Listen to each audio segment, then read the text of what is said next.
우리 주님을 사랑하시는 분만 아멘 하십시다. 아멘, 아멘. 은혜도 참 여러 가지 종류가 있는데요. 저희 아이들이 이제 5 중에서 딸이 3이고 아들이 2입니다. 그런데 이제 애들이 다 저한테 은혜를 받는 건 아닌가 봐요. 같이 사는데. 그래가지고 아주 저 때문에 아주 시험 들고 그냥 어려워하는 딸이 하나 있는데, 딸이 그래요.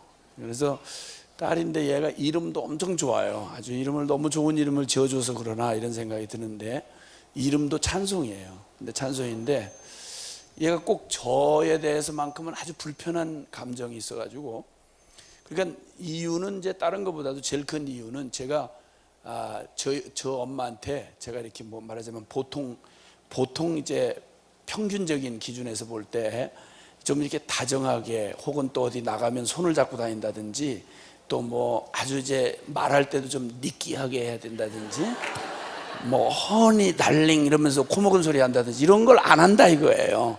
이게 아주 무슨 여성 무슨 인권위원 회장인지 하여튼 나 그 아주 이상한 딸내미가 하나가 그 집안에 있어가지고, 얘가 모든 여성을 대변하여 저 같은 사람을 타도하자 뭐 이런 마음에 그런 게 있는 것 같아요. 그래가지고 저를 쳐다봐도 이렇게 바로 쳐다보질 않아요.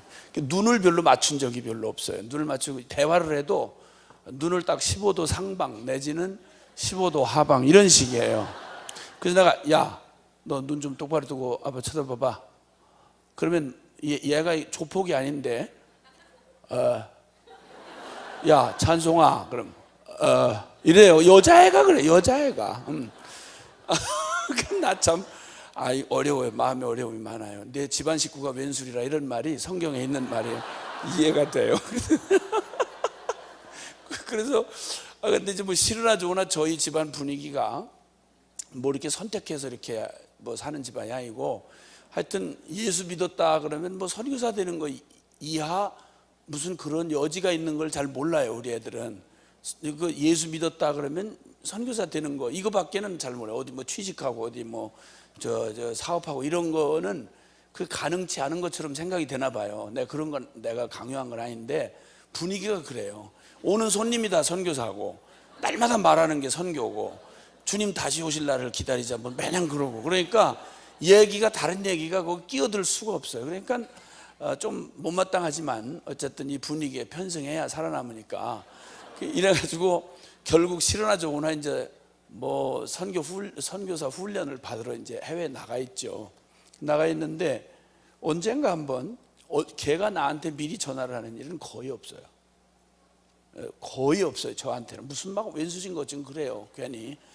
근데 하여튼 한번 재작년인가 하여튼 연초가 됐는데, 세상에 이게 무슨 해가 서쪽에 뜰 일이지, 걔가 국제전화를 저한테 한 거예요.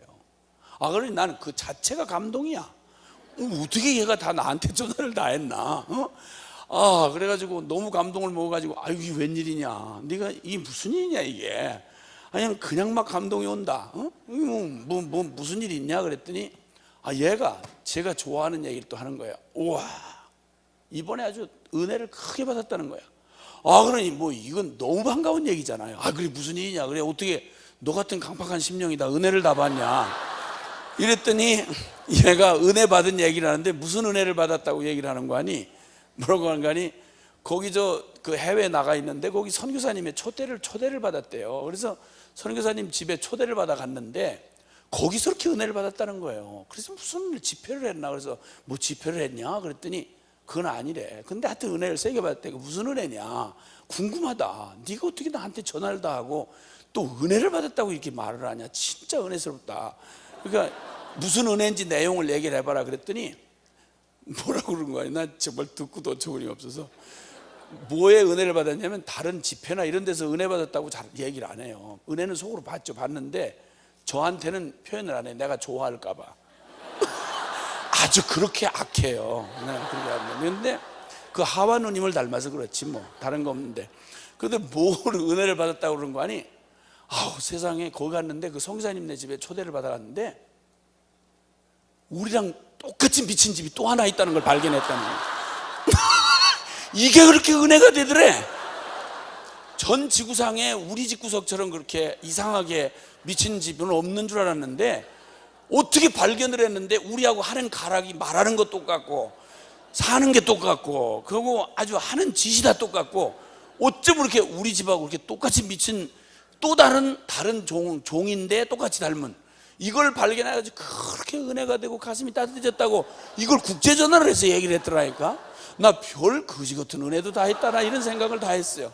미친 걸 보고 기쁜 거, 나 혼자만 미친 취급을 당하다가 누가 나랑 비슷하게 미쳤다, 과가 같은 과다 이러면 막 은혜가 막 오는 거 이런 거 있잖아요. 모르셔?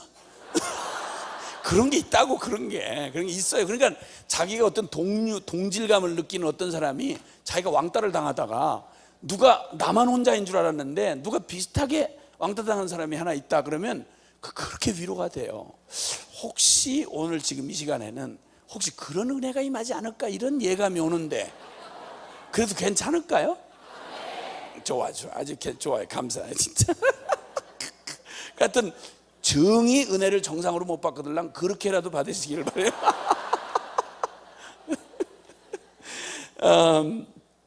그 하나님을 우리가 안다고 알아가는 건 굉장한 인생에게 참 가장 멋진 모험이고 가장 신바람 나는 일입니다. 왜냐하면 하나님을 안다고 하는 것은 단순히 어떤 지식의 증가 이게 아니고 하나님은 진리이시며 하나님이시기 때문에 그분을 안다는 것과 이 생명과는 딱 밀접하게 연관되어 있습니다.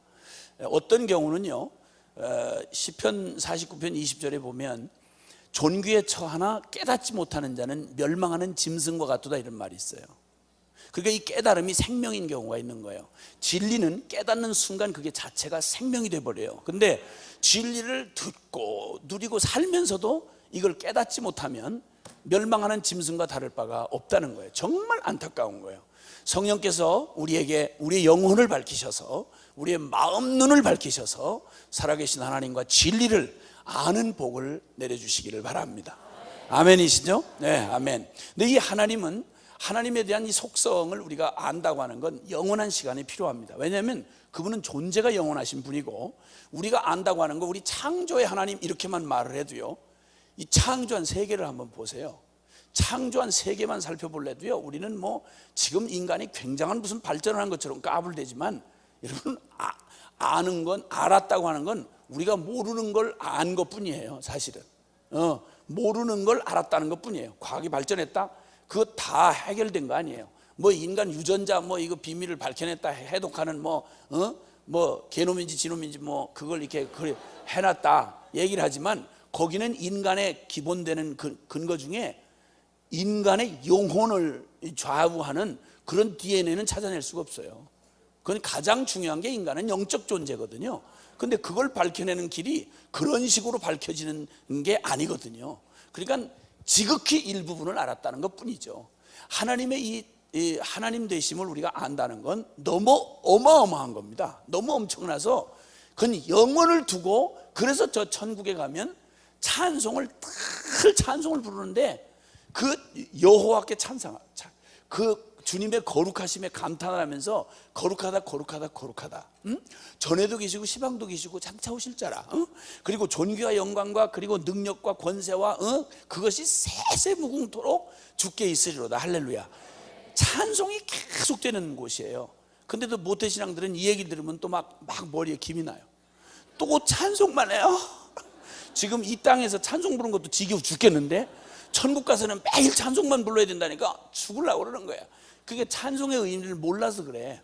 찬송이라는 건 억지로 불러라 이렇게 해서 불러지는 게 아니고 어떤 무언가에 막 감탄할 만한 어떤 광경을 본다든지 어떤 놀랍고 충격적인 발견한다든지 그러면 막 속에서 이걸 부르지 않을 이걸 하지 않을 수가 없잖아요.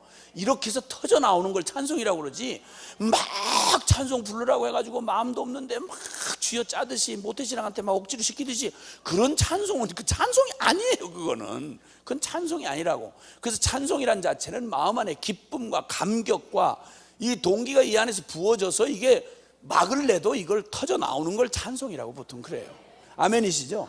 그러니까 주님의 그 주님 되심을 우리가 알아간다는 건 그렇게 광대하고 엄청나요. 그래서 하나님의 속성 가운데 우리가 우선 성경에 계시된 속성만 해도 그분은 창조주이신데 그분은 거룩하세요. 그렇죠? 거룩하다, 거룩하다, 거룩하다. 만유의 주 되신 그 주님의 그 거룩하신 성품은 영원히 어떤 순간에도 어떤 그 도전과 시험을 속에서도 그분은 존재 자체가 속성이 거룩하세요. 그리고 그분은 순결하시죠. 그분은 또 의로우시죠. 그렇죠? 네, 그분은 무소부재하시잖아요. 이런 모든 하나님의 성품 가운데 우리에게 정말 놀라운 주님의 성품 가운데 한 가지, 우리가 하나님을 알게 되는 이 성경을 통해서 계시되고 만물을 통해 드러난 하나님의 성품 가운데 하나는 시편 136편에 보면 여호와께 감사하라. 그는 선하시며 그 인자하심이 영원하미로다. 아멘입니까? 그분은 선하시다는 겁니다. 선하다는 말은 악의 반대편을 말합니다. 악을 그림자도 찾아볼 수가 없다는 겁니다. 그러니까 하나님의 이 선하신 성품이 우리에게 그토록 이 은혜가 되는 것은 하나님의 선하심이 영원하다는 겁니다. 그러니까 처음에는 선했는데 나중에는 서로 악해지잖아요. 우리 부부 사이는 처음에는 선했는데 근데 나중에 악해지잖아요. 이게 어려움이잖아요. 근데 선한 게 영원한 거야. 처음에도 선하시고 나중에도 선하시고 좋을 때도 선하시고 나쁠 때도 선하시고, 그래서 주님에게는 악의 그림자도 찾아볼 수 없는 분이 하나님이세요. 이 하나님의 선하신 성품을 우리가 알 수 있는 것 중에 그분이 지으신 창조의 원리를 이렇게 보면 그분의 선하심이 아주 그대로 이렇게 드러나 있는데, 그 중에 하나가 바로 뭐냐면 하나님의 선하신 성품이 그 만드신 만물 가운데 가장 그 드러난 그 두드러진 그 선하심은 바로 뭐냐면 하나님이 그 생명을 지으실 때, 이 생명체들을 지으실 때 말이죠, 이 생명체를 그 생명의 특성을 따라서 아주 자연스럽게 그 생명이 사라지도록, 그 생명이 실제가 되어 사라지는 게 자연스럽도록 만드신, 이게 바로 하나님의 선하신 성품이라는 거예요. 아주 쉽게 설명을 해볼게요. 만약 예를 들어서 하나님이 닭을 이렇게 만들어 놓으시고 어느 날 닭을 막 꾸짖는 거예요. 넌 생각이 닭대가리냐 너? 너 왜 생각을 그밖에 못 가져? 긍정행음 적극적 사고방식을 동원해서 독수리 같은 야망을 품고 창공을 날아볼 생각을 꿈에도 안 하고 넌 날마다 모이만 주워 먹냐? 그래서 너를 치킨으로 해먹어야 되겠다. 이런 하나님은 없어요. 없어. 존재적으로 불가능하다 이거예요. 이걸 악하다 그래. 이걸 악하다 그래. 그렇게 살 수 없는 존재를 보고 그렇게 살으라고 트집 잡고 막 압박을 하고 억지로 막 그렇게 해서 안 됐다고 또 트집 잡아서 치킨 해먹고 이런 걸, 이걸 악독하다 그래. 이거 세상의 군왕들이 다 이따위 짓을 했다고요. 네론이 하는 그 미친놈들 있잖아요. 그 히틀러 이런 것들, 저 천황 그 똥오줌 싸고 이런 것들 있잖아요. 그것들. 이래 지가 신이라고 그러고 막 엉뚱한 일 막 그 식민지에 막 이렇게 해가지고 사람들 트집 잡고 죽이고, 이런 건 세상의 악한 군왕들에게서나 찾아보는 거지, 우리 선하시고 인자하심이 영원하신 하나님에게는 그런 일이 있을 수 없다 이거야. 그 창조한 피조 세계를 살펴보면 그 모든 피조물이 다 그 지으신 하나님의 원래 의도대로 그 생명마다 특성을 가지고 있어요. 그래서 식물의 생명도 식물이라고 다 똑같지 않아요. 식물의 생명을 주님이 얼마나 확고하게 이렇게 말씀하시냐면 나무는 그 열매를 보아한다 그랬어요. 그렇죠? 감나무가 감열매를 맺는 건 막 신경을 쓰고 적극적 사고방식을 다하여서 나는 감을 맺혀야만 돼 이렇게 해서 맺어지는 게 아니고, 그냥 심겨져 있으면 저절로 감을 맺혀요. 그리고 신경 꺼도 돼. 나는 혹시나 사과를 맺으면 어떡하나 이렇게 할 필요가 없는 거예요.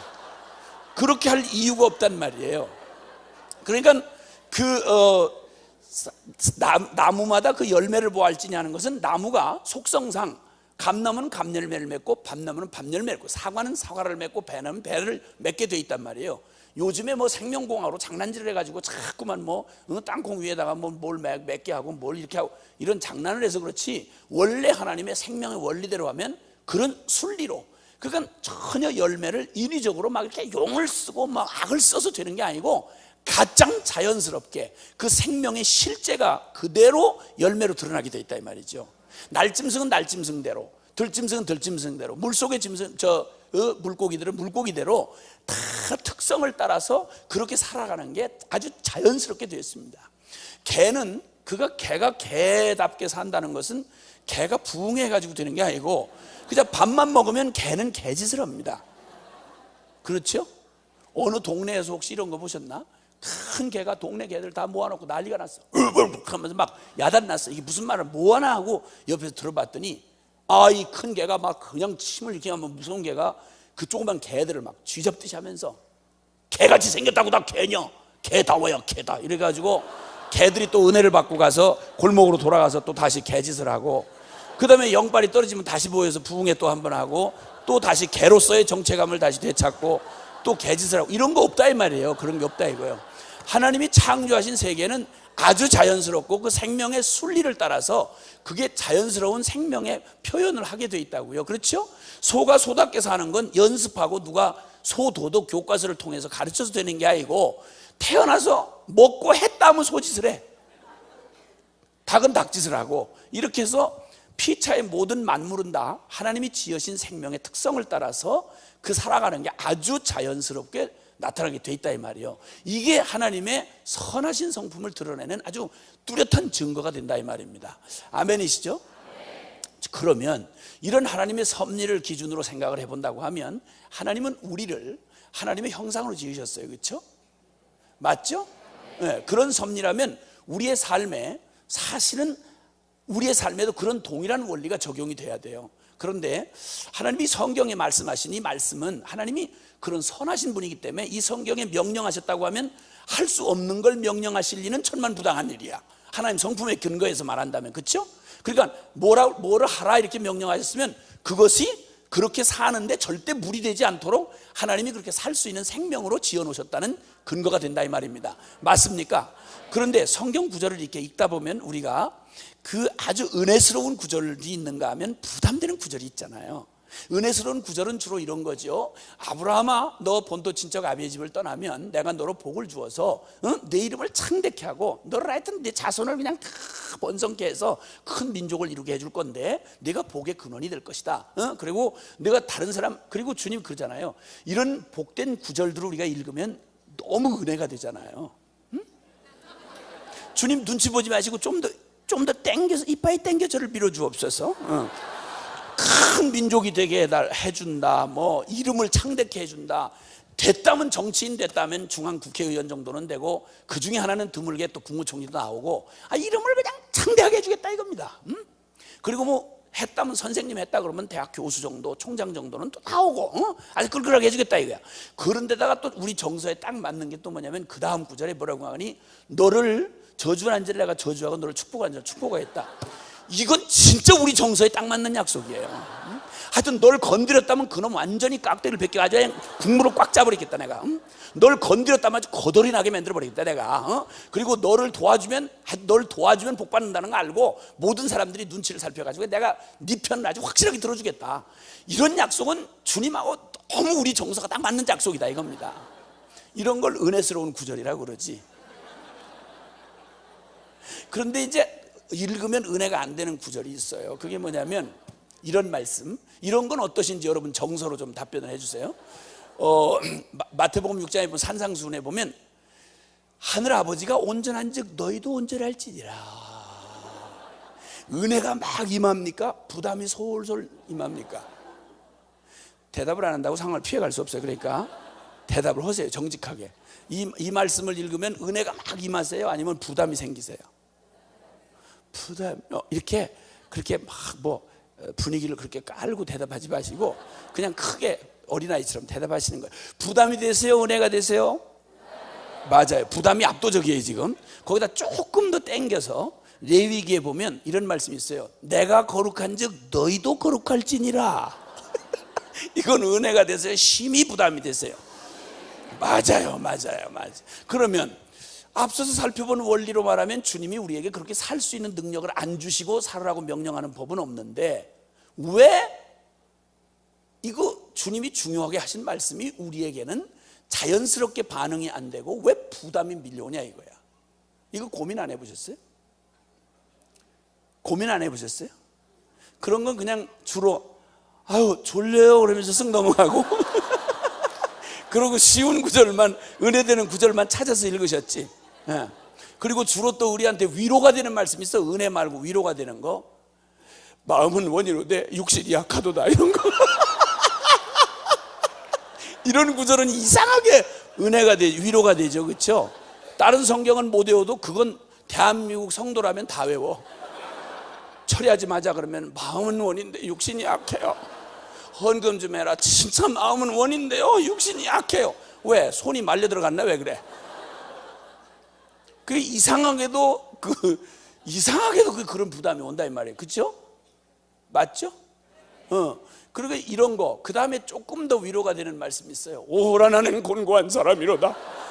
누가 나를 이 사망의 몸에서 건져내랴. 맞아 어쩔 수 없는 거야. 사람이라는 게 말씀은 좋지만 다 그러고 그냥 대강 개기고 사는 거야. 그 주님도 우리를 이해하시겠지 뭐. 아니 사도 바울도 다 그렇게 얘기했잖아. 할렐루야. 이러면서 이렇게 대강 우리 서로 위로하면서 사는 거, 이런 구절들이 그렇게 은혜스러운 구절이 가끔 있어요. 가끔. 근데 주로는 부담이 되죠. 그래서 주님이 하라고 하신 율법은 너무 정확한 인생의 지침서인데, 하라는 대로 하면 복받고 하지 말라는 짓 안 하면 안전해요. 근데 이상하게 성경은 어떻게도 그렇게 정확하게, 성경이 하라고 한 일은 거의 내가 하기 싫어하는 일만 거의 하라고 그랬어요. 그렇죠? 맞죠? 그 다음에 거의 하고 싶은 건 거의 하지 말라고 그랬어. 겸손은 저절로 안 돼요. 교만은 신경을 안 써도 교만이 되잖아요. 교만할 때, 내가 남한테 교만할 때 그게 돌이켜보고 나니 그렇지, 교만할 당시는 내가 잘난 척하고 남 좀 뭉개고 이럴 때는 너무 좋잖아요. 내가 살아있다는 느낌이 들고. 그렇지? 아니 정직하게 말해, 그렇잖아. 그렇지? 근데 내가 뭐 나를 낮춰서 겸손할 때 이거 막 기분 좋은 사람 없잖아요. 이건 믿음을 써야 막 이게 되잖아. 근데 주님은 교만은 패망의 선봉이여 넘어지며 앞잡이, 이렇게 끔찍한 말씀하시고, 겸손한 자를 받으시고 뭐 돌아보신다 이러니까, 겸손은 억지로 해야 겸손이 간신이 되고 어쩌다가 한 번 되고, 교만은 신경을 안 쓰고 그냥 저절로 되어지는 게 또 교만이고, 이상하게 뭐가 거꾸로 가는 박자가 우리 안에 있어서 우리를 신앙생활에 고민을 하게 만든다 이 말이죠. 그렇죠? 그러다 보니까 이 영적 삶이 실제라는 느낌이 안 드는 거예요. 제일 고민하는 게 바로 뭐냐면, 영적인 생활을 하려고 하면 이건 전부 억지 같고, 이상하게 육신적이고 세속적인 짓을 하려고 그러면 그건 자동으로 발동이 되고 지치질 않잖아요. 안목의 정욕, 육신의 정욕, 이생의 자랑은 굳이 나는 기도원에서 난 이런 기도하는 사람 못 봤어요. 나는 이상하게요, 너무 저절로 자꾸 거룩한 소원만 생겨서요, 가끔은 좀 안목의 정욕, 육신의 정욕 이런 게 생겨봤으면 너무 좋겠는데 그게 안 돼요. 그래서 세상 사람을 이해하기가 어려워요. 나 이런 기도 제목을 들어본 적이 없어요. 하지 말아야 될 일은 이상하게 저절로 되고, 또 해야 될 일은 그게 잘 안 되는 거예요. 이러다 보니까 신앙생활이 영적이라고 말하면 전부 실체가 아니고 억지로 쥐어짜듯이 신앙생활을 해야 된다는 부담감이 있는 거예요. 그러니까 그런 목마름이 우리 안에 있단 말이에요. 쉽게 말하면 실제가 되지 않는 우리의 이 신앙생활, 옳은 걸 다 동의하고 그렇게 살아야 된다는 것도 100번 지당한 말씀인데도 불구하고, 그렇게 살려고 하는 욕망이 있음에도 불구하고 이것이 자연스럽게 안 되고, 어떤 거는 실제로 막 내가 리얼하게 느끼면서 그냥 그것을 막 위에서 막 살 때는 지치도 피곤치도 않는데, 근데 이상하게 의로운 일이나 진리를 따라 살려고 하면 이건 억지 춘향이 짓을 한단 말이야. 그리고 가끔 내 영적인 삶에 실제를 부여해주는 은사나 체험을 한다든지 능력을 체험하면 그게 경험이 돼가지고 나를 뜨겁게 하고 이렇게 끌고 가긴 하는데, 이게 무슨 원리로 어떻게 내게 왔는지를 구분이 안 되니까, 어떻게 이걸 유지하고 이걸 관리해야 할지, 영적인 삶이라는 건 뭔지, 왜 이게 실제가 안 되는가. 다른 건 다 실제인데, 죄 짓는 건 그렇게 실제가 되고 그러는데 왜 영적인 진리에 대한 삶은 실제가 아닌지, 이런 것에 대한 목마름이 사람마다 많이 있던데, 우리 은혜교회 성도님들은 그런 고민이 거의 없으실까? 있으세요? 없으세요? 있으시죠? 그럼 정말 주님이 우리에게 정말 그런 은혜를 부어주시기를 원하시는 마음이 간절하신가요? 할렐루야. 근데 오늘 이 선하신 주님에게 해답은 너무나 분명해. 주님은 절대 우리를 그렇게 억지로, 그렇게 되지 않는 걸 꼭 닭을 독수리처럼 살으라고 억지로 명령을 한다든지, 땅에 발붙이고 사는 우리를 하나님처럼 거룩하게 살으라고 하는 이 자체가 무리한, 될 수도 없는 일을 그렇게 강요하고 우리를 압박하고 밀어붙이는 이런 하나님이란 존재적으로 불가능해요. 하나님은 선하시며 그 인자하심이 영원하신 거예요. 아멘입니까? 아멘. 그래서 주님은 우리에게 천국을 말씀하실 때에도 천국을 말씀하실 때에도 천국을 어떤 관점에서 강조를 하시냐면 여러 모양으로 하나님 나라를 설명할 수 있지만 마태복음 13장에 보면 제가 지금 말씀한 이 주제로 천국을 7가지 비유로 말씀을 하셨어요. 비유로 천국은 마치 이와 같으니 라고 하신 말씀 가운데 꼭 저 값진 진주를 찾아다니는 보석 장사가 전 세계에서 딱 하나밖에 없는 진주 하나를 발견했어. 그러면 장사꾼이라면 어떡할까요? 이건 딱 손에 넣었다 하면 값을 붙일 수가 없는 거예요. 막 부를 수가 없는 거예요. 부르는 것마다 값이 되니까. 세계 하나밖에 없으니까. 그러면 장사꾼이라면 말할 것도 없죠. 주님이 장사꾼이 알아듣는 말로 값진 진주 하나를 만난 장사꾼과 같으니 그는 그걸 발견한 즉신 무슨 수단과 방법을 다 써서라도 자기 소유를 팔아다가 이 모든 보석상 다 팔아서 이거 하나만 사면 논하는 거야. 이러면 이걸 팔아다가 이거 사는 일은 억지로 이렇게 해야만 된다는 부담감이나 의무로 하지 않고 저절로 아주 실제적인 반응이 일어나서 그걸 사게 되느니라. 아멘입니까? 천국은 허구 속에 있는 종교적 어떤 신화나 아니면 관념적 어떤 개념이 아니라 천국은 분명히 우리가 땅을 디디고 사는 이 현실보다도 더욱 실제다 이 말입니다. 아멘입니까? 그러니까 이 천국을 바라보고 그를 믿으며 나아가는 자의 신앙도 정신통일이나 중연불 이런 게 아니고 자기 확신 따위가 아니고 진리를 정말로 발견한 사람 같으면 그 안에 자연스러운 생명의 실제적 반응이 일어날 수밖에 없다 이 말입니다. 천국이 그렇다 이 말입니다. 그러니까 억지 춘향이처럼 억지로 쥐어짜듯이 운명적으로 믿어지지도 않는 걸 억지로 믿어주려고 하고 그리고 느껴지지도 않는 걸 억지로 느끼면서 막 이렇게 쥐어짜듯이 가서 종교 생활하듯이 하는 게 기독교의 생활이 아니라는 거예요. 신앙에 대해서 오해를 한다 이 말이에요. 천국은 마치 이와 같으니 또다시 주님은 비유로 말씀하기를 밭에 감추인 보화를 발견한 어떤 농부와 같다 그랬어요. 생각을 해보세요. 지금 같으면 그런 일이 거의 없는데 그 밭에 옛날 고대 시대에는 이 비유를 사용하실 때에는 가능했어요. 왜냐하면 옛날에는 은행도 없지요. 거기다가 무슨 공용화폐도 그렇게 널리 통용화폐가 없죠. 거기다가 재산을 이게 결국 모으는 일은 다른 길이 없어요. 보석 어디서든지 그 가치가 통용이 되는 보석을 이거 쌓아두는 수밖에 없는데 이거 은행도 없고 이런 게 없으니까 그러니까 국경도 분명치 않은 그런 부족 시대에 이 그 보물을 간직하는 방법은 아무도 모르게 그 아들도 모르게 그 보물을 깊이 파가지고 보물 튼튼한 보물함에다 해서 땅 깊이 묻는 거예요. 그리고 죽을 때 이제 유언하고 죽으려고 한 거지. 근데 죽음이라는 게 자기 원하는 대로만 찾아오질 않잖아요. 강도가 와가지고 혹시 너 유언할 기회를 줘야 되겠다. 야, 내일 올 테니까 죽을 준비해라. 이렇게 안 하잖아요. 그러니까 와가지고 갑자기 확 죽여버리니까 주인을 잃어버린 보물이 되는 거예요. 이렇게 되면 이런 것들이 여기저기 많이 흩어져 있었던 거예요. 이러다 지각 변동이나 이제 홍수나 이런 걸로 해서 지표면에 가까이 왔을 때 가난한 어떤 농부가 가서 남의 밭을 갈다가 이걸 갖다 딱 발견했다 이 말이야. 와우. 이러면 그거 잘못되면 그거 그냥 발견됐다고 순진하게 얘기하면 주인 몫이 되는 거예요. 그 땅 주인 몫이. 그러니까 이거를 얼른 덮어놓고 그 다음에 이 땅을 사야만 이게 제게 되는 거야. 그러니까 이 모든 수단과 방법을 다해서 이걸 발견한 사람은 그날 저녁에 집으로 가서 잠이 올까요 안 올까요? 잠이 안 오죠. 가슴은 뛸까요 안 뛸까요? 뛰고. 눈은 빛날까요 안 빛날까요? 긍정의 힘 적극적 사고방식을 따로 누가 독려할 필요가 없이 저절로 긍정이 되고 저절로 적극적이 되는 거죠. 아멘이세요. 실제를 봤으니까 눈이 빛나는 거죠. 그 다음에 그의 막 그것을 얻고자 하는 그의 의지, 이 투지는 결코 마르지도 지치지도 곤비지도 피곤지도 않죠. 그렇죠? 그 다음에 이걸 사기 위해서 이 밭을 사기 위해서 그가 들이는 모든 대가지불, 쉽게 말하면 오두막살을 팔고 자기 논밭 전지 다 팔고 이걸 사면 어떤 수지를 맞는 걸 아는 이상 계산이 딱 되면 이거 파는 거 아까워서 맞아요, 그걸 얻는 건 좋은데요, 그것까지 팔아야 돼요, 이것도 포기해야 되나요? 이런 정신 나간 짓을 안 하겠죠. 그렇죠? 그 다음에 사람들이 이해를 못하니까 그 비밀로 붙여야 되니까, 그러니까 사람들이 설명을 하라. 너 왜 그러냐 그래도 아니야, 그런 게 아니고 뭐 무슨 일이 있어요 이러면서 집을 만약 그런 거 팔고 막 이래서 그 험한 땅을 살려고 그러면 옆에 보는 사람이 이해를 못 하잖아요. 너 미쳤냐, 왜 그걸 살려고 그러냐. 미쳤다고 다른 사람들이 다 미쳤다고 얘기를 하는 바람에 그 보화를 발견한 놈이 그 미쳤다는 얘기를 들을 때 사람들이 아무도 나를 이해해 주지 못해요. 다 날 보고 미쳤대요. 에이씨, 그만둘 거예요. 이런 놈은 어떻게 해야 될까요?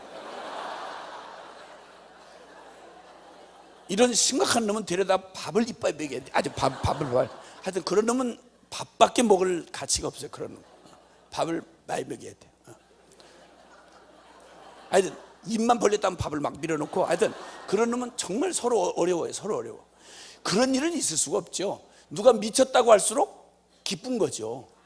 맞죠? 미쳤다고 그러면 아직 발견된 게 아니거든. 남이 눈치를 못 챈 거니까 미쳤다고 할수록 좋은 거야. 그러니까 그래, 맞아, 나 미쳤다, 이렇게 한단 말이에요. 그 사람들이 아주 관심도 안 두게 이렇게 해서 그 밭을 살 때까지 그는 이게 사실이면, 보물을 발견한 게 사실이면 그걸 얻기 위한 그의 모든 노력은 해라 말아라 고사를 지낼 이유가 없고 저절로 실제가 되는 거예요. 그렇죠? 기쁘고 막 신바람 나고 지칠 줄 모르고 어떤 난관이라도 뚫고 넘어가게 돼 있고, 그리고 반드시 수단과 방법을 다 동원해서라도 이걸 팔아다가 이 밭을 샀느니라. 천국이 마치 이와 같다, 이 말이에요. 밭에 감추인 보화를 실제로 발견한 사람처럼, 보화하고 비교하겠어요? 예수 그리스도를 만약에 정말 생명으로 발견했다면, 복음의 진리를, 가치를 진정으로 만나고 부딪혔다면, 그 다음에 믿어라, 자셔라, 열심을 내라, 헌신을 해라, 포기를 해라, 이런 말을 할 필요가 없죠. 누가 미쳤다 안 미쳤다 한들 전혀 영향 안 받죠. 전혀 영향 안 받죠. 그렇죠? 그러니까 그렇게 이 사로잡힌 밭에 감추인 보화를 실제로 발견한 것처럼만 복음의 진리를, 복음의 영광과 능력과 축복을 경험했더라면, 예수님을 그렇게 만났더라면, 실제로 진리를 경험했더라면 믿어라 말아라 열심 내라 할 이유가 전혀 없이 그에게는 실제가 될 뻔했다, 이 말이에요. 아멘입니까? 그런데 왜 우리에게는 이런 것이 실제가 되지 않는가? 사실 솔직한 말로 사람들이 자신에게 있어서 정말 진정으로 자신에게 그 실제가 되는 건 주로 어디에서 경험되냐면요, 사람들은 자신에게 있어서 자기가 마음에 어떤 가치를 인정하면, 주님이 이런 말씀했어요. 한번 따라해 보세요. 네 마음은 네 보물 있는 곳에 있느니라. 사람들을 직접 끌고 막 흥분시키고 그들을 지치지 않는 에너지로 몰입하게 하고 투자하게 하고 하는 것은 다른 게 아니라 내 마음이 가 있는 곳, 그것을 위하여 온통 그 모든 것을 그것을 위해서 하는 일은 다 실제인 거예요. 근데 신앙생활이 자꾸 실제가 안 되고 자꾸만 억지로 겉도는 것 같은 느낌이 든다, 이러면 얘기가 조금 짚어봐야 할 일이 있다는 거예요. 그래서 이제 그 중에 저가 말이죠, 제가 좀 이해를 할 수 없는 것 중에 제일 이해하기 어려웠던 게, 저는 교회를 청년 때 나오게 됐거든요. 그 주일학교 경험도 없어요. 솔직한 말로 난 지금 돌이켜 생각해봐도 어렸을 때 예수 안 믿어도 성탄절 같은 데는 가서, 옛날 같으면 거기서 밀가루 덩어리도 얻어먹고 뭐 초콜릿 덩어리 이런 거 끔도 얻어먹고 그러잖아요. 그래서 가만히 생각하니까 옛날에 내 어릴 때 내 친구 애들은 얘들이 교회 안 나간 놈들인 줄 내가 알아요. 아는데 이 자식들은 어느 때인가 겨울 때쯤, 지금 생각하니까 크리스마스 때야, 어디를 갔다 왔다고 그러는데 갔다 오면 보통 사람 만나보지 못하는 초콜릿이나 미제 초콜릿이나 뭐 이런 거, 우유덩어리나 뭐 끔 같은 거 이런 걸로 해서 갖고 와가지고 약 올리고 먹고 그런 걸 봤단 말이에요.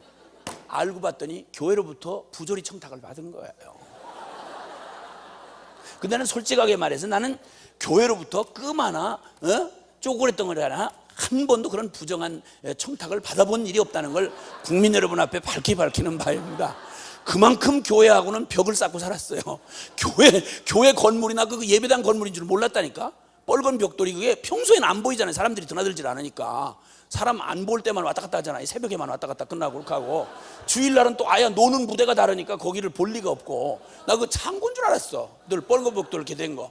이렇게 문외 안으로 살다가 교회를 왔으니까 안모태가 여러분 예배당 나온다는 거 어지간한 사건 없이는 나오기 어렵습니다.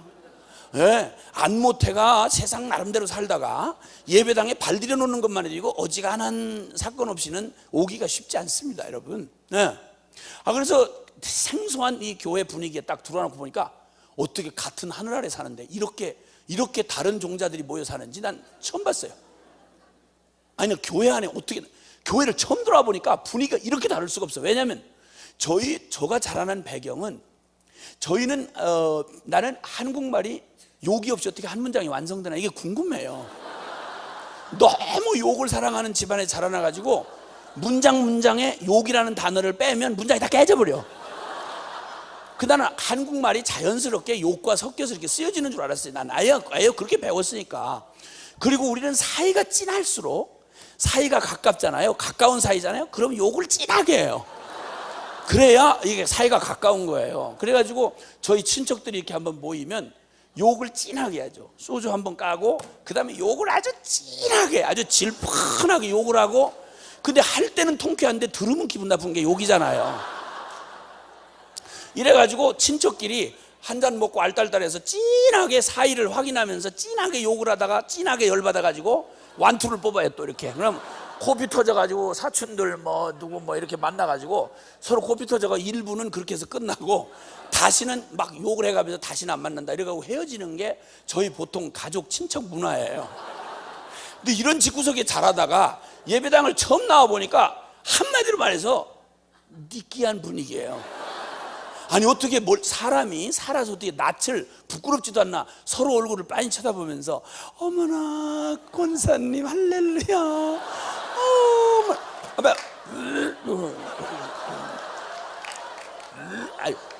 아니 토할 것 같아. 너 어떻게 사람이 그렇게 느끼하게 말을 할 수가 있어요.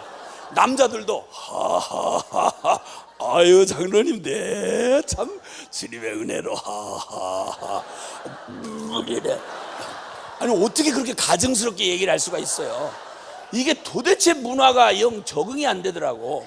그러니까 이 사람들은 다 별천지에서 온 사람들이고 어떻게 이 험한 세상에 이렇게 깔끔하게 이렇게 보호가 돼가지고 그렇게 돼 있냐 말이야. 근데 나 처음 예배당 나왔더니 날 보고 글쎄, 날 보고 김 선생이래. 우리 집안 3대를 조사해봐도 선생질한 사람이 아무도 없어요. 그때만 옛날에는 선생 그러면 그림자도 밟지 말라고 그랬다고. 선생님을 굉장히 존경했거든. 그런데 글쎄 날 보고 선생이라니, 김 선생이라니. 그래 처음 교회 나갔는데 날 보고 김 선생이라고 그러니까 난 얼마나 그 몸둘 바를 모르잖아요. 난 선생 아니에요. 아니에요 선생 아니에요. 근데 듣고 나니까 그게 그렇게 기분이 좋대 그게. 그래서 누가 안 불러주면 이렇게 앞에 가서 이렇게 얼씬얼씬하면 어머나 김 선생 오셨어? 이러면 아니에요 김 선생 아니에요. 나 이게 그렇게 가슴이 따뜻해지고 나 인간적인 대접을 받아본 게 그게 처음이야. 그래서 나중에 조직에 깊이 들어와 놓고 보니까 교회에서 제일 부를 이름이 없을 때 선생이라 그러더라고. 그러니 뭐 그때는 이미 조직에 깊이 들어가 있는데 어떻게 나와요 그걸. 사람이 속이 있지. 그래서 이렇게 아주 문화 충격을 받아가면서 저는 신앙생활을 했어요. 자, 그러니 뜨거워서 들어왔을 거 아닙니까? 저는 뜨거워서 들어왔거든. 뜨거워서 들어왔는데 글쎄 난 제일 불가사의한 사람들을 만났어요. 그게 뭐냐면 모태신앙들. 이 모태 짱아찌들을 보고 나 정말 충격받았어요. 지금 보통 3대 4대 모태신앙들 있잖아요. 아빠 뭐 목사님 아들 뭐 장로님 딸 뭐 이런 식으로 해가지고 3대로 뭐 장로님 집안 뭐 이래가지고 이게 자라난 세대를 가만히 보면 2대 3대쯤 가면 자기들이 소개를 해. 나는 모태가 아니니까 모르잖아. 이게 모태들이 하도 자기들을 소개하고 얘기를 하니까 내가 그걸 얘기를 모아봤어요. 모아봤더니 거의 한국에서 특별한 경우 빼놓고 모태신앙들은 자기를 소개할 때 이렇게 얘기를 해요. 저는 모태신앙입니다. 그렇기 때문에 뜨겁지 않습니다. 그러니까 모태 이꼬로 뜨겁지 않은 뭐 이게 공식이야 공식. 나는 3대째 장로님 집안이기 때문에 뜨거운 걸 기대한다는 건 이상하다는 거야. 그래서 난 모태신앙이기 때문에 뜨겁지 않대 이래. 그래놓고 그러니까 모태가 뜨거우면 이상한 거예요. 그건 돌연변이 같은 거야. 그리고는 그렇게 말을 해놓고도 저도 또 들은 게 있어서 그런지 묻지도 않는데 지가 자기를 변명을 해요. 또 모태 뜨겁지 않음 이래놓고 자기도 좀 이상한가 봐. 그러니까 스스로 변명하기를 모태는 뜨겁진 않지만 한 가지 장점은 있어요. 그건 꾸준해요.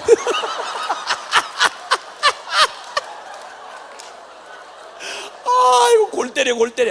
그러니까 30년 전에도 1학년이야 30년 장로가 돼가지고도 1학년이야 그러니까 그냥 매장 신앙생활 한 번도 잘한 적이 없어. 잘한 적이 없고 그냥 그때 박아놓은 대로 그냥 그대로 변함없이. 그리고 예배당 앉는 의자도 바뀌지도 않아. 거기 늘 앉아. 왜냐면 터줏대감이니까 누가 안모태가 와서 건들 수가 없어. 또 교회는 완전히 모태신앙들이 터줏대감이거든. 안모태들은 눈치 잘 봐야지 잘못하면 큰일 나요. 모태들한테 찍혔다면 쫓겨나. 그래서 그런데 이 모태를 내가 들으면 들을수록 신기하게 짝이 없는 거예요. 이게 뭐냐면 뜨겁질 않다는 거죠. 그리고 모태신앙들은 가장 이 기독교의 핵심적인 본질에 대하여 정서적으로 가장 어려워해요. 그 중에 제일 어려워하는 게 뭐냐면 십자가. 모태신앙들은 십자가 보면 정서가 너무 어려운 거야. 십자가 보면 감동이 전혀 안 되는 거죠. 왜냐하면 왜 주님이 날 위해 돌아가셔야 되냐 이거야. 이게 이해가 안 되는 거야. 저 뒷골목에서 온 저런 막 나가던 저런 안모태를 위해서는 주님이 죽으셔야 되는 걸 이해가 하겠는데, 모태신앙은 물리적으로 죄를 지을 시간이 기회가 별로 없었잖아요. 제가 모태를 잠깐 제가 소개를 해볼게. 모태로 태어나는 운명이 어떻게 되는지를 얘기를 해볼게요. 극성맞은 엄마가 엄마가 예수를 믿어가지고, 엄마는 체험신앙이니까 뜨겁잖아요. 이 뜨거운 엄마가 임신을 하고는 하나님이 생명을 주셨다고 그러면서 작정기도를 해가지고는 10달을 작정을 하고 계속 나가기 시작한 거야. 이래서 모태가 된 거야. 모태에 끌려 나갔다 이건 말이에요. 그래가지고 태어난 다음부터는 그냥 모태신앙의 집안에서 자라는 분위기가 어떠냐면 이렇잖아요. 그러니까 경건한 집안이니까, 그러니까 말도 가나다라 순서로 가르쳐 주는 게 아니고 하나님 하부터 얘기해라, 하. 이래가지고 가나다라 순서도 없이 하나님 하자부터 이제 말을 배우기 시작하는 거야. 그래, 순서도 없이 이제 국어 순서도 없이 하나님 하부터 배워야 되고, 본 적이 없는데 말할 만하면 엄마가 기도를 하라고 강요를 하잖아요. 기도를 안 하면 밥을 안 주니까. 그런데 이해를 시키기도 전에 분명히 엄마가 밥 끓여다가 주는 걸 봤는데, 하나님 밥 주셔서 고마워요 이렇게 하라고 하니까 얘가 어지러운 거야. 엄마가 하나님인가? 뭐 이렇게 헷갈려도 물을 수가 없어.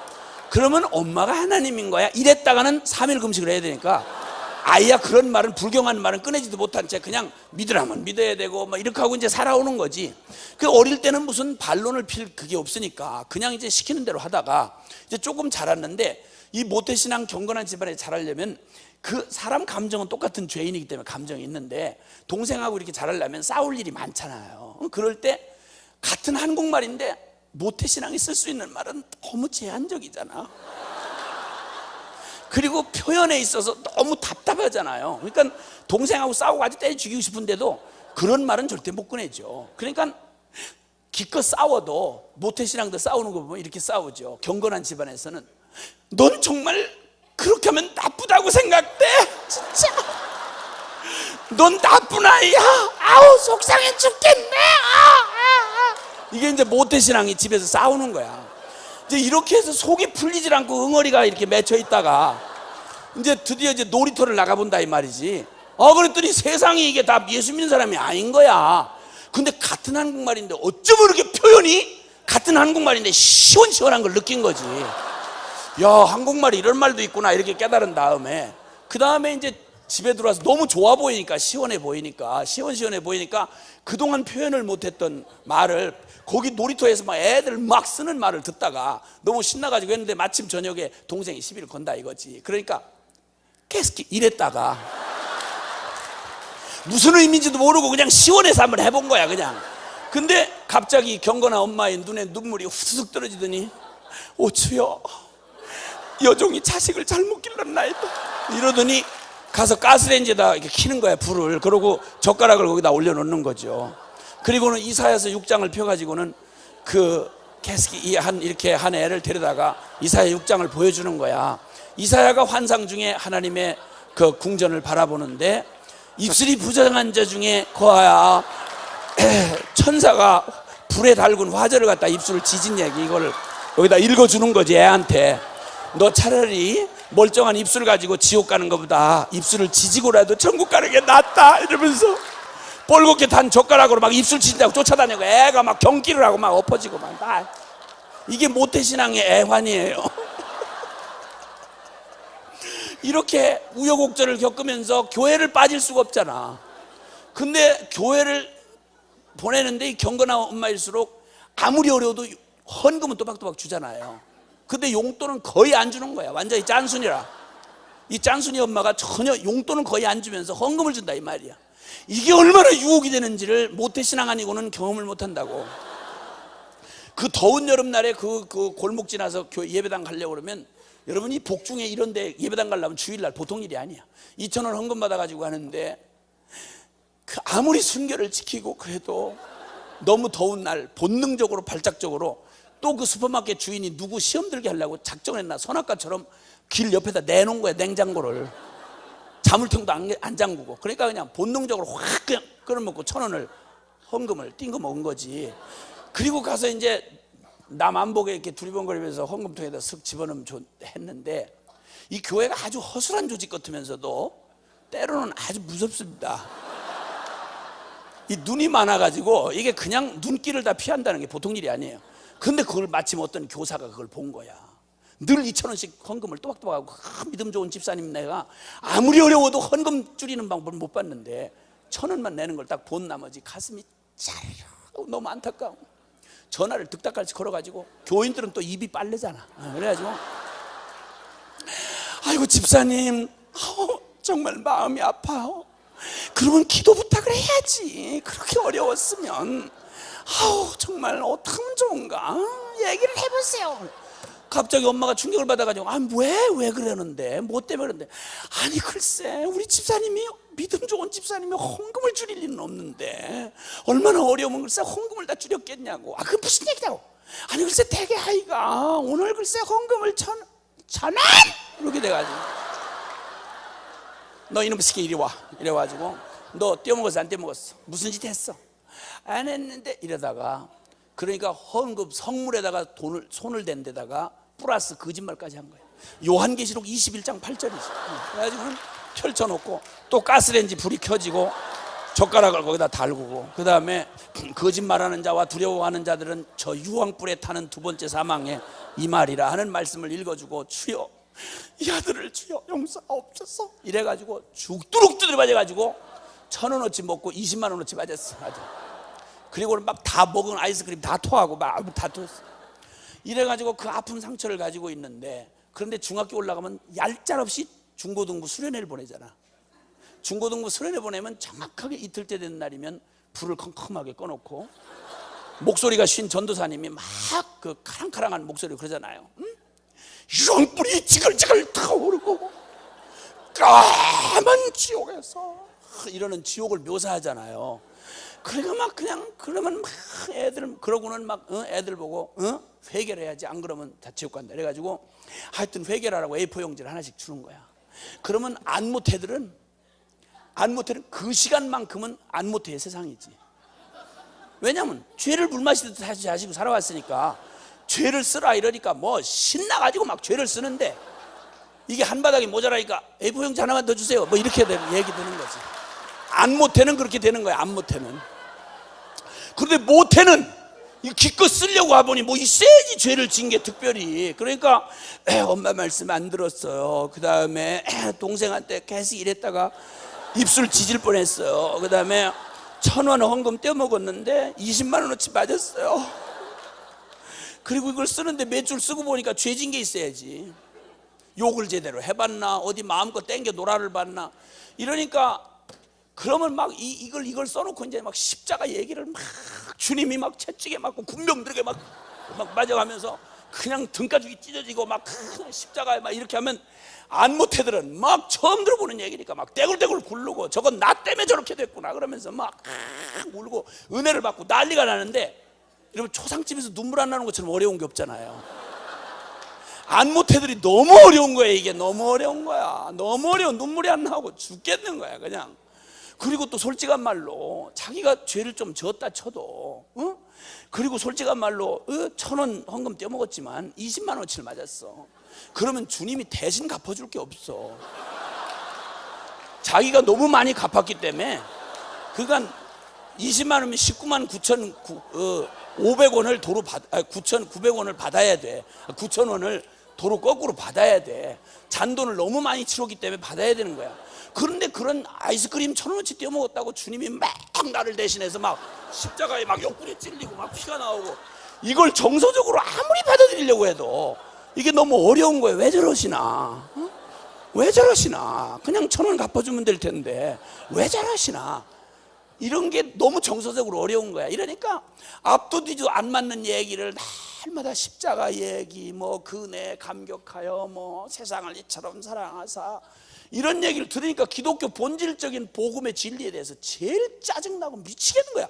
이건 내 얘기가 될 수가 없으니까. 그러다 어쩌다가 이제 교회 집회 와서 이렇게 저 같은 게 이제 저 간증한다고 와서 어떤 간증 강사가 와가지고, 저는 뒷골목에서 왔습니다.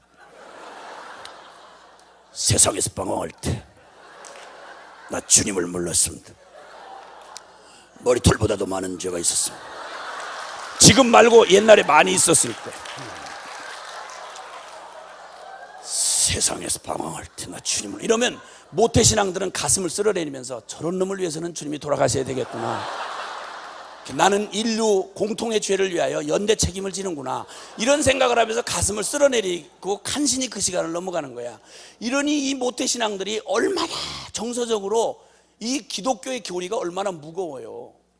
온 인류의 죄 문제를 다루고 천국 지옥을 주제로 삼고 살아계신 하나님의 거룩을 다루고 이러는데, 이 자체가 무슨 농담 삼아 할 수 있는 교리가 없는 거예요. 인류 전체가 근처도 못 가본 가장 근본적이고 가장 본질적이고 가장 무거운 주제를 담고 있는 게 사실은 복음이란 말이에요. 근데 이걸 이런 식으로, 지금 웃고 얘기를 들으셨지만 여러분, 이런 식으로 강요당해가지고 종교 생활을 강요당해서 억지로 왔으니 부모 때문에 벗어날 수는 없고, 운명적으로 자식이니까 예배당을 떠날래 떠날 수가 없는 슬픈 천명을 띠고 이 땅에 태어나가지고 그리고 교회를 왔다 갔다 해야 되는 거야. 감동이 안 오는 거야. 십자가 이런 정서를 가지고 있는데 무슨 십자가 감동이 되겠어요. 아무리 우겼자고, 그러니까 눈물이 안 나오고 막 안 못해도 엎어지고 뒤집어지고 할 때 너무 민망하고 어려운 거야. 불은 깜깜하게 꺼놨지 덥긴 하지 모기는 물지, 빨리 은혜는 임해야 되겠는데 은혜는 안 오지. 이러니까 드라마 보다가 슬픈 장면을 떠올려가지고 눈물이 한 방울 뚝 떨어지니까 어머나 성령님 역사했구나 이래가지고는 막 지 눈물의 은혜를 받아가지고, 그래가지고는 또 막 지가 뒤집어져가지고 한 일주일은 또 영빨이 가잖아요.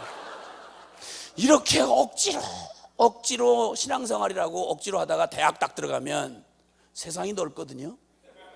세상이 넓거든요. 예수쟁이들 편협하기 짝이 없고, 교회에서 그 제대로 살지 않는 말과 삶이 다른 교인들에게 아주 환멸을 느낀 이 목사딸 장로 아들, 이런 사람들이 지금 한국 기독교계예요. 지금 여러분 한국 사회에 반기독 운동이 꽉 차 있어요. 매스컴이고 뭐고 전 사회가 사건만 터졌다면 막 기독교를 이를 깨물고 덤벼들어요. 여러분 이 앞장선 사람들이 누군지 아세요? 목사 아들 장로 딸들이에요. 아시겠어요? 기독교를 모르면 절대 반기독 운동을 못해요. 안티 기독교 운동하는 그 앞장선자들이 누구냐면 제3대 4대 모태신앙들이에요. 목사들 장로 딸들이에요. 여러분, 이런 심각한 지경이 됐음에도 불구하고 지금 그러니까 우리 교회 안에 젊은이들이 거의 없어요. 미안하지만 주일학교, 옛날에는 주일학교 숫자가 항상 작년보다 많았어요. 작년보다 많았다고요. 그런데 여러 가지 사회학적인 그런 의미에서 볼 때 숫자가 그런 못하다고 해도, 여러분 어지간한 규모의 중형교회에도 주일학교 없는 교회도 있어요. 이만큼 우리는 다른 데 관심이 많았어요. 이러다 보니까 종교라고 하는 이런 껍데기는 전달이 됐는데, 그걸 그렇게 살아가게 하는 진정한 힘, 실제, 이거는 실제가 된 적이 없는 거예요.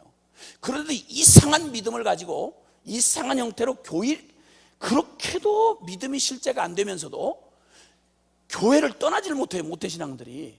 어떻게 그런 일이 가능할까? 억지도 하루 이틀이지 그게 어떻게 가능할까? 모태신앙들의 얘기를 내가 들으면서 정리한 내용인데, 모태가 어떤 이상한 신앙을 갖고 있냐면요, 모태들은 어떤 이상한 신앙을 갖고 있냐면 이런 신앙을 갖고 있어요. 저 멋대로 신앙인데 이런 신앙을 갖고 있어요. 모태신앙이 교회를 다니면서 실제 생명의 신앙생활이 안 되는데도 불구하고 한 가지 제일 찝찝하지만 먼저 생기는 믿음이 있어요. 그게 뭐냐면 지옥에 관한 믿음이에요. 이건 사람이 깊이 죄인의 그 내면 안에 잠재하고 있는 이 두려움이라고 하는 이게 있거든요. 그러다 보니까 그래서 다 토종비결도 먹고 살고 점쟁이들 다 먹고 사는 거예요. 새점 치는 사람들도 길거리에서 먹고 살잖아요. 아니 남 점추 줄 게 아니라 지가 복을 받아야 될 거 아니야. 그런데 그 복 받아가지고 세점 치고 돌아다니라는 말밖에 더 돼. 그거 어렵단 말이에요. 그런데도 되는 이유는 뭐냐면 인간의 내면 안에는 지금 정치하는 사람들이요, 그 똑똑한 것 같은데 재밌게요, 절박한 순간에 가면요 인간의 힘으로 되지 않는다는 거 알거든요. 그러니까 무당들 아주 돈 많이 법니다. 한국의 정치 때문에. 한국만 그렇습니까? 아니요. 다들 사람들이 결정적인 순간에 다급해지면요 결국 불가항력적이고 어떤 초월적 존재에 대해서 의지하려는 마음이 있다고요. 그러니까 종교가 먹고 사는 거예요. 앞뒤가 맞느냐, 진리가 되냐 안 되냐 이건 아무 상관없어요. 인간들이 필요에 의해서 맺는 게 종교거든요. 근데 기독교마저도 그 이상을 못 넘어가고, 만약 그렇다면 이것처럼 기가 막힐 일이 어딨냐는 말이죠. 그러니까 이 모태신앙들이 자기들이 하는 말을 종합해서 하는 말이에요. 제가 나는 모태신앙이 아니기 때문에 몰라요. 그렇게 이상하게 저를 쳐다보지 마세요. 난 모른다고. 모태신앙들 자기들이 얘기를 해서 내가 안다니까. 근데 이상하게도 그 믿음이 안 생기는데도 어떻게 교회를 안 떠나고 사는 꼬라지는 전혀 교회는 아니야. 대학 벌써 들어갔다 그러면요 형편 낙가무라예요. 형편 낙가무라. 근데 낙가무라? 죄송해요. 나중에 제가 제 과거를 바뀔게. 그러면 말하는 단어 사용에 대해서 시험을 안 드실 거예요. 그러니까 그래도 저 수준의 저놈이 저 정도 얘기하는 거 보면 저건 상당한 노력을 한 거다 이렇게 생각하실 수 있는 거예요. 그러니까 시험 들지 마시고 그냥 뭐라 그랬지? 그러니까 신앙생활, 실제 신앙생활 아무것도 없어. 믿는 것도 없어. 정직하게 말하면. 근데 왜 교회를 못 떠나고 계속 나오느냐? 종합해 봤더니 이런 얘기예요. 찝찝하지만 지옥이 없다고 확신이 안 되는 거예요. 지옥이 만약에 있으면 어떡하지? 이런 두려움이 있는 거예요. 어렸을 때부터 선입지식으로 들었으니까 찝찝한 거야. 그런데다가 주님이 가끔 성경에 보면 간 떨어지는 말씀을 가끔 하신 게 있다 이거예요. 마태복음 7장 21절 이하에 보면 나더러 주여 주여 하는 자가 다 천국에 들어갈 것이 아니오 내 하늘아버지의 뜻대로 행하는 자라야 천국에 들어가리니 그때 많은 사람이 나더러 이르게 주여 주여 우리가 주의 이름으로 귀신을 쫓아내고 능력을 행하고 주의 이름으로 선지자 노릇을 하였나이다 라고 말했더니 주님이 전혀 은혜를 못 받은 어떤 집사님 얼굴 표정을 하시고는 난 너를 도무지 알지 못하니 이 불법을 행한 자인 내게 떠나가라 이런 간 떨어지는 말씀을 종종 해놓으셨다 이거예요. 그러니까 만약에 진짜 지옥이 있고 주님이 마지막 날에 난 너하고 무슨 상관이 있냐, 나 너 모른다 이러면 끔찍한 거야. 이건 끔찍한 거야. 그러니까 보험 들듯이 이제 보험도 다 들고 사는데 그 보험 들듯이 주일 대예배, 그래서 주님이 절대 못 봤다고 말할 수 없는 가장 잘 보이는 자리, 뷰가 가장 좋은 자리, 그 다음에 그리고 공예배, 요거는 모태신앙들이 신앙은 없으면서도 철저하게 와서 자리를 잡아. 그래서 보통 오래된 교회를 가서 이렇게 보면요, 이렇게 보면 어느 부류가 어디에 앉아 있는지 대강 보여요. 안 모태들은요 긴장이 돼 있어요. 왜냐하면 굴러 들어왔기 때문에. 근데 백인 돌인 이 모태신앙들은 절대 두려움이 없어요. 강사 어지간한 거 와도요 절대 겁을 안 먹어요. 왜냐하면 한두 번 경험한 게 아니니까. 그리고 오늘 뭐 잠깐 떠들지만 두려워하지 않는 거죠. 뭐 다 옛날에도 그렇게 얘기했는데 그리고 아무 일도 없었는데 뭐 이러면서 그냥 지나가는 거예요. 아주 귀신같이 그런 게 몸에 다 배고 뱄거든. 그러니까 그렇게 하면서 살짝 이제 피해가던 버릇이 있어가지고 그리고 와 있는 거예요. 그러니까 주님이 딱 보시고 나중에 만약에 나는 너를 도무지 알지 못하노라 이러시면 뭘 몰라요? 우리 교인들한테 다 물어보세요. 내가 앉았던 자리가 어딘데 교인들이 다 아는데 이렇게 대답하려고 보험 들듯이 계속 주일날 공예배에 그 다음에 가장 잘 보이는 자리에는 모태신앙들이 거의 차지해요. 그렇다고 해서 주님을 가까이 따르느냐? 절대 아니에요. 왜냐하면 경험이 많아요. 경험이 많아가지고 자기 그 같이 신앙생활 몇십 년 같이 하는 중에 어떤 사람이 특별히 은혜를 받았다고 설치더니 어느 날 사라졌어.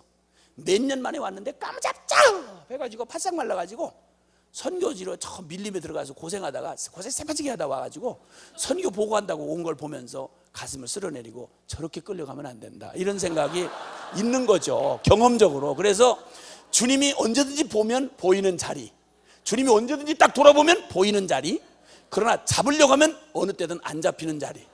그래가지고 가깝지도 아니하고 멀지도 아니하고 보면 보이고 잡으려면 안 잡히는, 가깝지도 멀지도 않은 거리를 딱 긴장을 유지하면서 텐션을 계속 유지하면서 이렇게 한 번 주님이 한 걸음 가면 한 걸음 가고 뒷걸음 물러서 가면 뒷걸음, 이렇게 해서 귀신 같은 종교 생활을 하면서도 놀라운 건 확신이 뭐냐면 나는 절대 지옥 안 간다는 거야.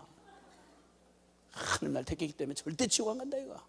그러다니 이렇게 교회 나오는 것만 봐도 이게 난 그냥 대강은 살아도 교회는 나온다 이거야.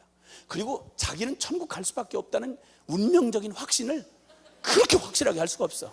그래서 나는 사명을 받은 게 있는데 이런 모태신앙들에게 정확하게 지옥 가는 걸 가르쳐주기 위해서 다닌다 이거. 목사들 장로딸도 정확하게 십자가 복음 아니면 정확하게 지옥 갈 수 있다는 걸 제가 아는 성경 지식만 가지고도 확실하게 가르쳐줄 수 있는 거예요. 신앙은 중연불이 아니에요. 종교의 관념 따위가 아니다 이 말이에요. 실제다 이 말입니다. 하나님이 실제이기 때문에 그를 믿는 반응하는 우리의 믿음도 실제여야 된다 이 말입니다. 아멘입니까? 죄송하지만 저를 좀 따라해 주시면 좋겠습니다. 나를 움직일 수 없는 믿음은 결코 믿음이 아니다. 나를 변화시킬 수 없는 복음은 더 이상 복음이 아니다. 아멘입니까? 생각을 해보십시오. 하나님이 살아 계신 하나님입니다. 천지를 창조하고 만유를 하늘과 땅의 모든 권세를 가지신 주님이십니다. 심판을 하시는 주님입니다. 예수 그리스도는 죽은 과거의 어떤 신 따위가 아니고, 여러분 저 무덤에 뼈다귀가 남은 종교 창시자가 아니라 그분은 부활하셔서 지금도 성령으로 우리와 함께 역사하시는 주님이십니다. 그런데 이걸 교리는 이런데 우리에게 전혀 주님은 실제가 되지 않은 채로, 우리에게 실제는 오직 세속적인 가치가 실제고, 나를 실제로 이끌어가는 것은 진리가 아니고 철저하게 내가 살아왔던 세상의 그 썩은 가치들, 그리고 나의 육적 본능들이 늘 실제고, 영적인 건 날마다 관념 정도도 안 되는, 중연불 정도도 안 되는, 여러분 중연불만 해도, 여러분 중만 될래도, 여러분 중만 될, 진리라고 말 안 해요. 깨달은 말이라고 그러지. 중만 될래도 여러분 속세를 떠나야 됩니다. 깨달은 말에 대한 자기 확신만 가지고도 속세를 떠나고 갑니다. 그런데 하물며 살아 계신 주님의 이 복음을 실제로 받았고 믿었다고 말하는데 그 믿음이 정신통일 수준도 안 돼가지고 나를 움직일 수 없다면 이것은 절대 믿음이 아니라는 것입니다. 이 혼돈에서 벗어나지 않는 한 우리의 신앙은 여전히 관념적이고, 이런 모태신앙의 불행은 계속 존재하는 것입니다. 모태신앙만 그렇습니까? 지금 안 모태인 저도 제 자식들이 모태가 돼버렸어요. 제 자식들이 모태신앙이라고요. 그리고 걔들하고 나하고 갈등이 좀 있을 수 있지 않습니까? 나는 체험을 한 사람 아니에요. 그래서 어쨌든 이런 실제가 아닌, 실제가 될 수 없는 믿음이 뭔지 도대체 구분이 안 나고, 어떻게 해야 이 생명의 신앙이 나의 생명의 실제가 되는가라고 하는 것에 대해서 여러분 이거 고민하지 않을 수가 없는 거예요. 그런데 솔직한 말로 여러분에게 진정한 실제가 된 건 뭐가 실제가 되는지를 한번 보시면 어렵지 않습니다.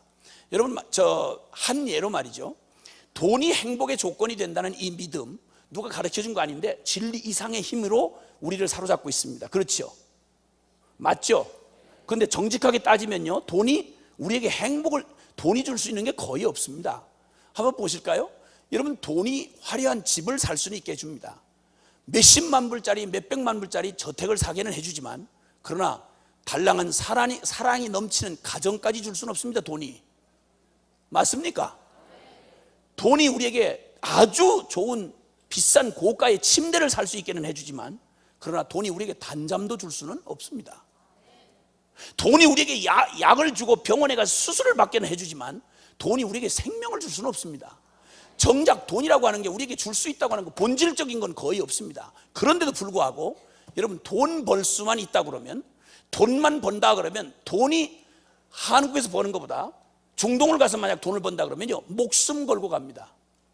돈이 행복의 조건이 된다고 하는 이 믿음이 딱 생기면, 디모데서에 있는 말씀처럼 돈을 사랑함이 일만하게 뿌리가 되나니 1만 가지 악이라도 저지른다 이겁니다. 제가 아프리카 나라를 다니다 보니까 너무 여러 가지로 상황이 어려워서 선교사가 못 들어간 나라에 돈 벌러 간 한국 젊은이가 있더라니까요. 한 가정, 딱 한 가정. 아프리카에서 사진관을 하면 돈을 번다고 해가지고, 글쎄 세상에 선교사도 못 들어가 있는 아프리카 나라에 딱 한 가정, 한국 가정이 사진관 하나 들어갔어요. 그 흑인들 이렇게 사진 찍어주는데, 그 아프리카 흑인들 사진 찍어주는데, 사진 기술에 그게 어렵지 않은 기술이 있는데, 그 까만 걸 조금 덜 까맣게 이렇게 하는 그 현상하는 그 기술이 있대요. 그래서 그렇게 해주면 그렇게 좋아한다네. 그래가지고 저 남아공은 전 세계에서 치안이 치안이 안 되기로 아주 유명한 나라입니다. 거긴 대낮에 영화 촬영하는 게 아니고 대낮에 총격전이 벌어집니다. 대낮에. 우리나라 지상사 직원들이 가서 몇 명 희생당했습니다. 그것도 대기업에. 이렇게 어려운데 말이죠. 거기 완전히 중무장을 한 저기 사람들을 다운타운에서, 그것도 가장 무서운 다운타운에서 중무장을 기관단총으로 중무장한 사람들을 여러 사람 고용해가지고 그 속에 철조망을 막 2개, 3개를 만들어 놓고 거기서 사진관 하시는 분이 한국 사람입니다. 무섭습니다. 우리 한국 사람 진짜 무섭습니다, 여러분. 우리 민족은 누구도 못 건듭니다. 대단합니다. 우리나라 처음 선교사님이 오셔가지고요, 그 와서 뭐 있어요? 보리 깡보리밥에다가 그 막장 있잖아요, 고추장 있잖아요, 그 시커먼 그걸 한 덩어리 이렇게 해가지고 줬대요. 이게 무슨 케찹 비슷하니까 선교사님이 반찬을 먹고 그러니까 그걸 먹다가 한 숟갈 먹었다가 갑자기 백인 얼굴이 막 더 하얘지더니 땀이 막 송송을 맺혀 이렇게 하더니 저 화장실 멀잖아요. 그리고 가더니 들어오질 않대. 나가봤더니 선교사님이 두 손을 들고 주여 내 영혼을 부탁하나이다. 독약 먹인 줄 알고, 이게 막 목에서 불이 나니까 여기서 순교하는 줄 알고 내 영혼을 받으시옵소서 그러더래요. 근데 우리는 그 고추장을 약올른 고추를 찍어 먹어야 속이 시원한 이민족. 이게 우리 자랑스러운 우리 조선 민족이지 않습니까? 할렐루야. 누구도 못 말려요. 몇 년 전에 보면요, 저 비행기에서 그 양탄자 깔아놨으니까 이 카페트잖아요. 양말 훌렁 먹고 고도리 치는 민족은 우리 민족밖에 없어요. 우리 민족. 나 감당 못해요. 안내방송하고 착륙하는데 절대 제발 좀, 승무원들도 다 엑스트라로 이렇게 묶고 있는데, 몇 년 전에는 그랬어요. 지금은 이제 하도 많아서 이제 요즘 없어졌는데, 제가 하도 여행하라고 돌아다니니까 별걸 다 보잖아요. 그 분명히 안내방송을 하고 절대 일어나지 말라고 그러면 그 방송이 딱 시작됨과 동시에, 그렇게 하지 말라는 말이 끝나는 동시에 철컥하고 안전벨트 푸는 소리가 나고서는 일어나. 그래가지고는 이 승무원들 흔들리잖아요. 이걸 또 여니까 007가 막 남의 머리를 지찍게 하고, 이런 사람은 안 돌아보고도 한국 사람 그러면 맞아요. 거의 무서운 나라예요. 몸에 좋다고 그러면 곰 그 쓸개를 하도 가짜로 팔아먹으니까 직접 산 곰을 이렇게 쇠사리로 묶어놔가지고 여기다 스트로를 꼽아가지고 배에다가 직접 산 곰이 눈을 꾸벅꾸벅하는데 거기다가 스트로 꼽아가지고 그 웅담 쓸개즙을 빨아먹는 민족은 또 우리 민족이야. 우리 민족. 자랑스러운 민족. 그래, 예수 안 믿기로 예방자 주사 맞았던 민족이에요. 일본하고 중국 사람 무섭다고 그러지만 이분들은 우리보다 훨씬 더 먼저 복음을 받아들였어요. 근데 우리나라는 복음 전하러 왔던 선교사를 오는 쪽쪽 죽여버렸어요. 그냥 아주 발을 못 붙이는 죽여버렸어요. 무서운 민족이에요. 오늘 우리가 여기 이렇게 있는 건 역사의 가장 무서운 기적이에요. 여러분이 어떤 배경을 가진 분들인데 이렇게 얌전하게 와가지고 주님 앞에 와서 이렇게 다소곳이 앉아서 이렇게, 이건 혈통적으로 불가능한 일이에요. 이게 무슬림들이 어렵다고 그러지만 우리는 모슬림이에요. 그러니까 한국 사람 복음이 이렇게 전해졌으면 중동이 어디고 안전해질 데가 없어. 걱정하지 마세요. 걱정하지 말어. 한국 사람 이렇게 뒤집어지고, 여러분이 여기 와 있는 증거잖아요. 여러분이 그 뒤집어져서 이렇게 어린 양처럼 이렇게 하고 앉아있다는 자체만 봐도 전 인류의 가장 큰 기적이 일어난 거예요. 할렐루야. 하나님이 하시면 하시는 거야. 주여. 이야, 진짜. 정말이라니까. 할렐루야. 아멘. 아멘이지. 이런 민족인데, 이렇게 그런 일에는 아주 실제잖아, 실제. 실제 이론 따로 없잖아요. 그냥 실제야. 돈이 행복의 조건이다 그러면 목숨 걸어버리는 거야. 어디든지 못 가는 나라가 없어. 170여 개 나라가 넘는 나라에 지금 한국 사람들이 다 흩어져 있어가지고 하여튼 무서워. 가는 나라마다 하여튼 그 열대 지방에 가서도 얼마나 막 현지인들을 갖다가 막 일을 시키는데 막 반 잡아놔가지고 그 더운 날 가만히 버텨주는 것만도 생존하기 어려운 나라야. 거기 가서 빨리 이렇게 가지고 거의 사람들 쓰러뜨리고 이렇게 하는 사람은 한국 사람이에요. 한국 사람. 외국 사람이 제일 먼저 배우는 말이 빨리빨리예요. 빨리빨리. 열대 지방에서 그렇게 살다 죽어요. 저도 인도네시아 집회 갔다가 선교사님한테 걸려가지고 8일간 연속으로 두 곳에 집회를 하는데, 세상 그 더운 여름날 한국에 그 날씨 좋은 데서 집회 연속으로 8일간 하려면 사람 뻗어요. 근데 그래서 세상에 이 선교사님 자기가 죽을 고생을 한 사람이니까 너도 죽으라 이런 식이야. 시키는 대로 했다가 마지막 날 완전히, 제가 죽음 직전까지 갔잖아요. 다 죽게 돼가지고 손을 올릴 수도 없을 만큼 막 거의 막 완전히 이 경련이 일어나가지고 이게 거의 죽게 됐는데, 이 양반이 뭐라고 그러냐, 나 그 성사님 난 지금도 생각하면 아찔하고, 저분이 저런 분이 어떻게 오래 산다 이런 생각이 들어요. 근데 나를 글쎄 그렇게 뻗게 해놓고는 옆에서 한숨을 푹푹 쉬며 농담도 아니고, 내가 지금 듣고 있잖아요. 나 막 이 사경을 헤매는데 뭐라 그런 거 아니에요. 그 참 여기서 죽으면 비용 많이 나가는데, 이래. 이게 농담도 아니고 진짜 걱정을 하면서 날 보고, 죽으면요 퍼스트 클래스 그 비행기 값이 들어간대. 여기에 송장으로 이렇게 뻗어가지고 이렇게 가려면 죽을 뻔. 나 진짜 무서워 죽을 뻔했어. 그때 나 늘 바깥에서 객사한다는 게 소원이라고 떠들고 돌아다니다. 그때만큼은 한국 가서 죽고 싶어요 이런 생각이 들더라고. 그리고 뭐라고 그러나 또 한숨을 쉬면서, 여기는 죽으면 당일날 처리해야 되는데 썩는데요. 인도네시아 그 열대지방이니까 시체가 하루 만에 썩어버리거든요. 그러니까 이거 빨리 처리를 해야 되는데 큰일 났네 뭐. 이러고 농담도 아니고 날 글쎄. 이런 무서운 사람들끼리 서로 선교를 한다고 지금 우리가 있어. 난 진짜 무서워요. 정말 아주 무서워.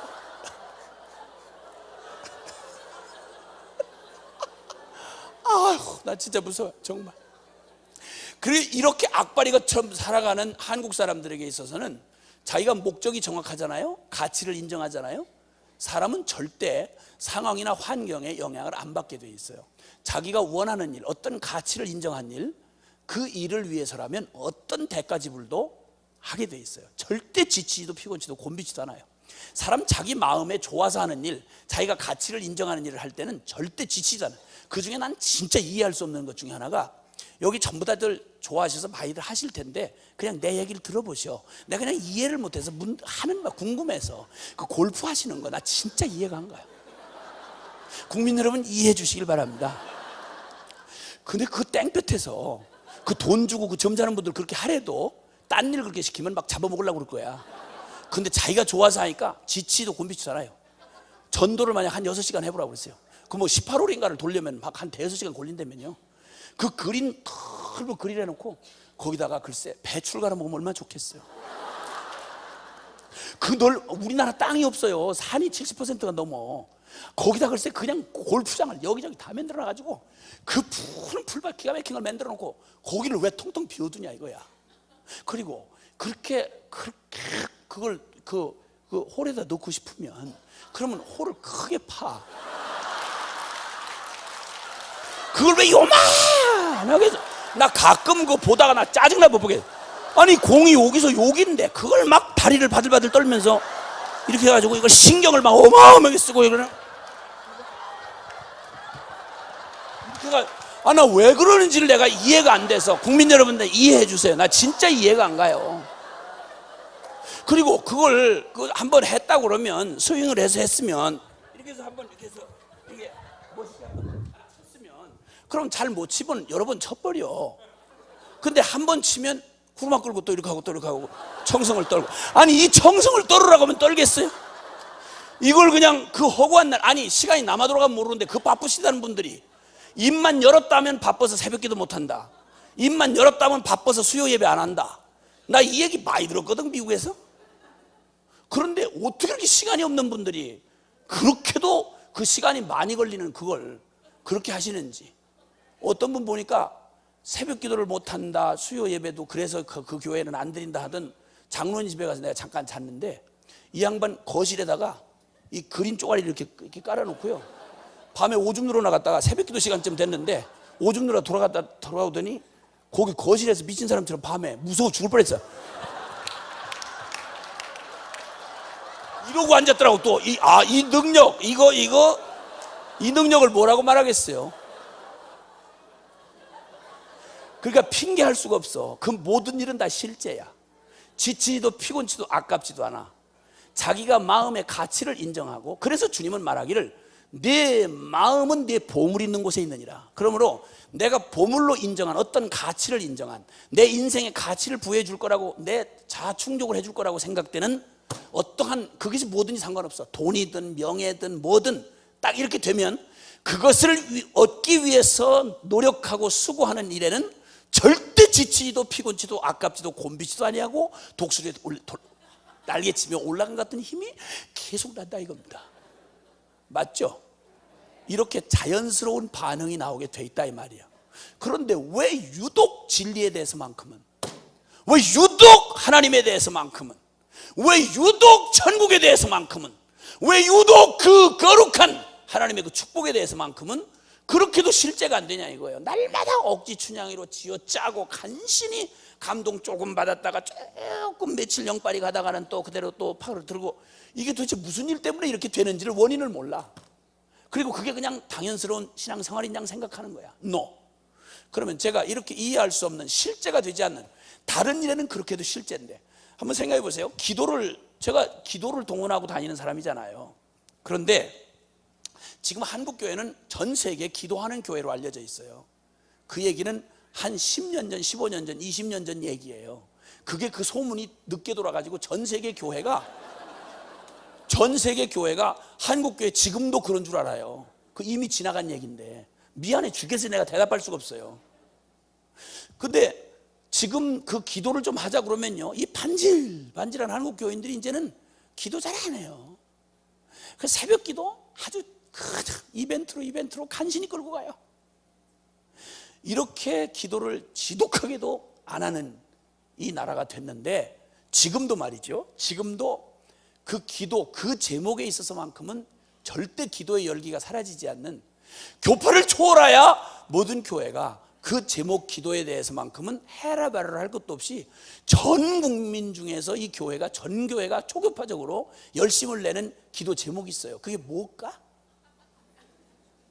대입 수험생을 위한 특별 새벽 기도가 이거. 입시철만 되면 한국 사람들은요, 이 학벌에 대한 이 집착이요, 전 세계에서 이런 민족 없어요. 이런 민족 없어요. 하여튼 모든 세계 어느 나라를 가 있어도 무슨 고생을 하고 대가를 지불해도 좋은 대학은 보내야 되는 거예요. 자, 그럼 한번 물어보자고요. 이런 기도는 시키지 않아도 저절로 그렇게 열정적으로 해요. 그런데 이거보다 훨씬 급하다고 하는, 자, 그런데 그거 말이죠, 그렇게 기도를 하는 이유는, 한번 묻겠습니다. 정직하게 한번 대답해 보세요. 생각해 보세요. 이렇게도 한국 사람들이 그렇게 좋은 대학을 보내려고 애를 쓰고 모든 삶의 포커스를 거기다 맞추고 대가 지불을 다 하잖아요. 예. 얼마든지 우리는 가족의 어려움을 겪으면서까지 서로 떨어져서 이별하는 각오를 할 때까지, 아픈 얘기지만 잘 들으세요. 잘 들으세요. 우리는 그렇게 실제로 산다고요. 관념으로 행동하는 게 없어요. 억지로 하는 일은 몇 번 못 가요. 반드시 생명의 반응이어야만 자연스럽고 그것이 오래 가는 거예요. 근데 그 일이 얼마나 실제적이고 얼마나 정말 현실적인지 한번 보시라고요. 이렇게도 그 각 교회마다 그렇게 기도를 별로 안 하는 교회도요, 그 철만 되면 현수막 걸어놓고 대입 수험생을 위한 특별 새벽 기도와 교파를 초월해서 자유주의 뭐라고 해도 아주 기도 자체를 무시하고 복음 자체를 아예 그냥 리버럴하게 그냥 나가는 교회들도 이거 안 하면 교인들이 안 모이니까 그거 해놓고 다 기도를 이렇게 열정적으로 해요. 그러면 이렇게 기도를 하는 이유, 그렇게 대학 입시를 그렇게도 목숨 걸고 그렇게 대가 지불을 하고 어마어마한 교육비가, 여러분 한국 사람 교육비가요, 그 전체 그 사용되는 그 생활비에 어마어마한 비중이에요. 사교육비 말할 수도 없어요. 공교육보다 더 많다는 얘기가 있을 정도예요. 이렇게 난리가 되고 이렇게 하는 이유는 한번 물어보겠어요.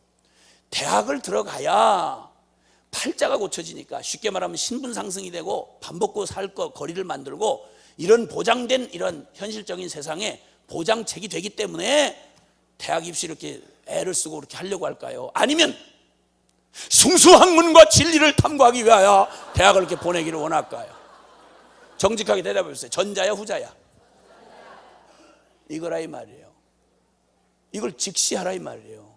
그러니까 사람들은 자기가 원하는 가치, 자기가 정말 추구하는 가치를 위해서는 절대 상황 핑계 안 돼요. 무슨 조건을 뛰어넘어서라도 그건 넉넉히 이기게 돼 있어요. 그러니까 대입시는, 돈 버는 건, 세상의 명예는, 내가 이렇게 나 좀 이 자아 추구하고 내 자기 만족을 위해서 하는 일은 실제예요. 다 실제. 나 거기다가 이걸 두니까. 그러니까 무슨 대가 지불을 하든지 언제든지 우선순위가 거기에 맞춰져 있고, 그러니까 그걸 위해서 할 때는 지치도 피곤치도 않는다 이 말이에요. 그러면 우리가 고백하는 이 신앙의 이 얘기는 기도가 언제 실제가 된 적이 있냐 이거야.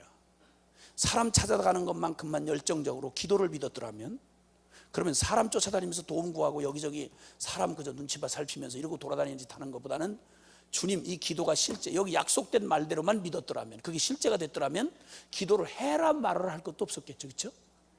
맞죠? 네. 그런데 여기서 말하는 기독교의 복음은 실제가 된 적이 없어. 대부분 내가 믿어주는 거, 내 필요를 따라서. 자, 그러면 여기에서 짚어야 할 아주 중요한 게 한 가지 있어. 내가 정말 내 인생을 통째로 밀어넣어서 돈이 절대적인 가치로 인정된 사람을 수전노라고 그래요. 수전노, 돈의 종이다 이 말이에요. 그러니까 내가 누구에게 나의 순정을 바쳐서 그 가치 앞에서는 언제든지 무슨 짓이라도 할 수 있을 만큼 내 인생의 주인 노릇하는 건 뭐냐는 거예요. 그 다음에 그것만 생각하면 날마다 앉으나 자나 깨나 그것만 생각나고, 그거는 저절로 되어지고, 애쓰지 않아도 저절로 에너지가 그리로 쏟아지는 내가 사랑하는 건 뭐냐는 거예요. 이게 바로 우리의 삶을 실제로 끌고 가는, 나의 삶의 실제는 바로 그게 실제인 거예요. 그게 실제인 거야. 그러니까 신앙생활이 저절로 자연스럽지 않게 된다는 가장 근본적인 이유 중에 한 가지는, 여기서 복음이 말하는 그 가치를, 영적인 가치가 한 번도 내게 실제가 돼 본 적이 없고, 그 가치에 내 마음을 거기에다가 옮겨놔 본 적이 없는 거예요. 그러니까 주님 말하잖아요. 너희 보물을 어디다 쌓아두라? 어디다 쌓아두라? 하늘에 쌓아두라. 왜? 보물이 있는 곳에 네 마음이 있기 때문에 네 마음을 하늘에다 쌓아두면 그걸 간다 이거야. 자, 그 목동이 말이죠, 이 양이 아주 물을 그렇게 무서워하고 싫어한다네요. 그래서 이 목동이 이렇게 광야에 이런데, 저 몽골 같은 데를 가보면 정말 그 목가적인 풍경이에요. 그 개울이 막 있는 대로 이렇게 제멋대로 흘러가요. 평지니까. 이렇게 할 때 거기를 이렇게 건너려면 물을 건널 때가 많은데, 이 수백 마리의 양을 끌고 가려면 양들이 또 고집이 세요. 저 혼자 찾아가지도 못하는 게, 능력도 없는 게 고집이 이렇게 세서 말을 잘 안 들어. 그래가지고 목동이 그 개울을 한번 건너려면 이게 어렵대요. 어떤 때 몰기가 어렵대. 이럴 때면 새끼 데린 양 있잖아요. 새끼 데린 어미양, 그 어미양이 새끼를 데리고 이렇게 가는 양에게서 새끼 양을 목자가 얼른 안아버리는 거야. 안고 물로 풍덩풍덩 들어가 버려요. 이렇게 물로 들어가면 새끼를 딱 뺏긴 순간 양은 온 관심이 그 새끼에게 있는 거예요. 그래서 목자가 들어가는데 그 새끼만 바라보느라고 물은 무섭지만 새끼가 더 이렇게 들어가는 거야. 그럼 또 양은 또 한 마리가 들어가면 다 단체로 들어간다네. 또 야곱이 꼭 그런 양과 같은 특성을 가지고 계셨던 분이죠. 야곱 형님이. 그분 한번 거의 편집증에 가까운 집착력 있잖아요. 그죠? 편집 증세를 보이는 분 아니에요. 라헬을 사랑해서 7년을 수일처럼 여겼어요. 무슨 연애를 그따위로 해? 손 한 번 못 만져보고 7년을 수일 동안 여기고 기다렸다고요. 라헬한테 홀랑 미쳐서 이러고 빠져서 7년만 기다린 거야. 그때 그 무디였던 장인놈을 잘못 만나가지고, 아니 무슨 딸을 끼워 팔기를 하냐고. 라헬이 동생이잖아. 그 동생을 사랑해서 결혼하려고 그렇게 했는데, 글쎄 첫날 밤에 그 언니 레아를 갖다 슬쩍 신방에다 밀어넣은 거예요. 아, 텐트에 전기만 있었더라면 그런 불상사가 일어났겠어요? 전기가 없으니까 신방에 들어오는 여자가 누구겠어요? 그냥 누구겠어? 라헬이겠지. 아유, 그러고 그냥 그날 밤을 그냥 설명할 수 없이 그냥 지나갔는데, 그 다음날 아침 눈을 떴더니 라헬이 아니고 레아야. 이때부터 복잡해져 가지고 정신 사납고, 이렇게 하다가 그 라헬에게 못 푸른 사랑을, 라헬이 낳은 아들이 요셉이 있어요. 11 형제들이 있는 이복 형제 중에서 그 요셉만 두드러지게 편애를 하니까, 또 편집증이야 거의. 라헬에게 미쳐서 편집증을 보일 때 라헬을 아주 천국으로 데려가 버리셨어요. 베냐민 낳을 때. 요셉에게 너무너무 편집증적으로 그럴 때 요셉이 팔려가 버렸어. 아들들한테 속여가지고 죽었다고 그냥 마음에 떼내버린 거예요. 이래가지고 나중에 애굽에 그냥 안 들어가죠. 그 요셉이 먼저 가 있으니까 거기를 들어간 거예요. 우리 삶의 진짜 주인 노릇하는 거, 내가 정말 사랑하는 거, 이게 언제든지 실제가 되는 거예요. 실제. 이 가치가, 이게 주인이 그렇게 되는 거예요. 그러면 신앙에서 주님은 이 복음의 이 영광과 이 능력과 축복은 나한테 실제이냐 이 말이에요. 내 삶의 진짜 보배는 뭐냐 이거예요. 나의 모든 걸 투자해도 아깝지 않을 만큼 내 마음을 쏟아서 옮겨놓은 그 가치는 뭐냐는 거예요. 하늘의 가치야? 아니면 땅의 가치야? 나야 주님이야? 이 둘 중에 두 주인은 섬길 수 없어.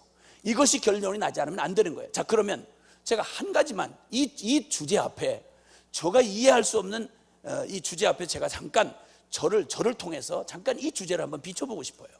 저는 미리 누가 의도했거나 무슨 작정을 해서 제가 기독교를 이해하고 들어온 사람이 아니었어요.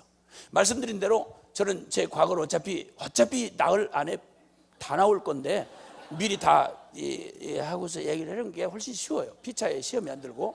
그래서 저는 이제 화류계 출신이에요.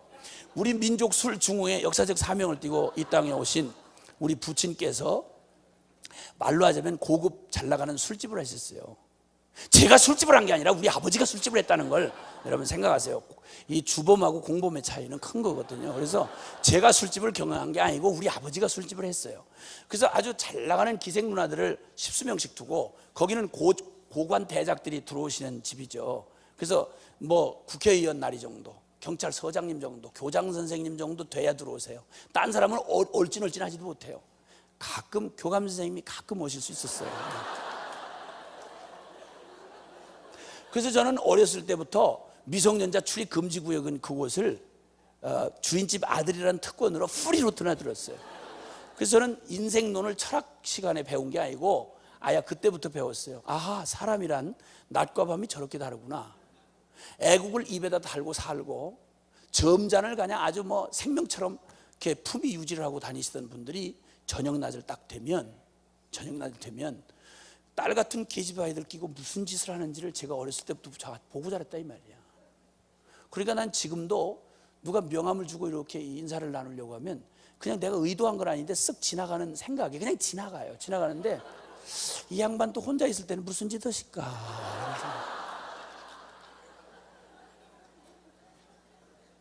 내가 그렇게 생각 안 해서 그러는 건 아니야. 사람은 어디에 와 있느냐, 무슨 말 하느냐, 직업이 뭐냐, 이거 전혀 그 인간 하는데 도움 안 돼요. 그 인간의 진정한 내면은 그 내면의 가치, 그 내면의 생각, 이것이 바로 그 위인 마음의 생각이 어떠하면 그 위인도 어떠하다. 맞는 말이에요. 철저히 보고 자랐어요. 그러다가 저희 아버지가 저 중학교 2학년 때인가로 기억이 되는데, 하여튼 저희 아버지하고 이미지를 떠올리면 저희 아버지에게 바랬던 거, 그때 어린 시절에 잘해 주셨겠지만 워낙 기생 누나들에 파묻혀 사시니까 아주 부담 없이 땡기고 사셨어요. 이분은 진짜 부담 없는 분이에요. 아주 이빠이 놀고 가신 분이에요. 옛날에 기생하면 아무렇게나 생긴 기생을 기생이라고 안 그래요. 외모는 말할 것도 없고요, 가무할 줄 알고요, 시할 줄 알아야 돼요. 기생들은 자기 존재감에 대해서 굉장한 자긍심을 가지고 있는 사람들이에요. 요즘 연예인하고 비교해도 연예인을 이렇게 무시할 정도의 사람들이에요. 기생들이 옛날에 그런 사람들이고, 상대하는 사람이 다들 그렇게 지위가 높은 사람들이니까 아주 눈이 있는 대로 높은 사람들이죠. 근데 이런 그 기생들하고 날마다 놀고, 그냥 옛날에 글쎄 그 축구 배고픈 시절에 사냥을 하셨다니까요. 사냥을 한국에서. 그러니까 이렇게 사시다가 밤만 되면 저희 어머니가 절 닮았어요.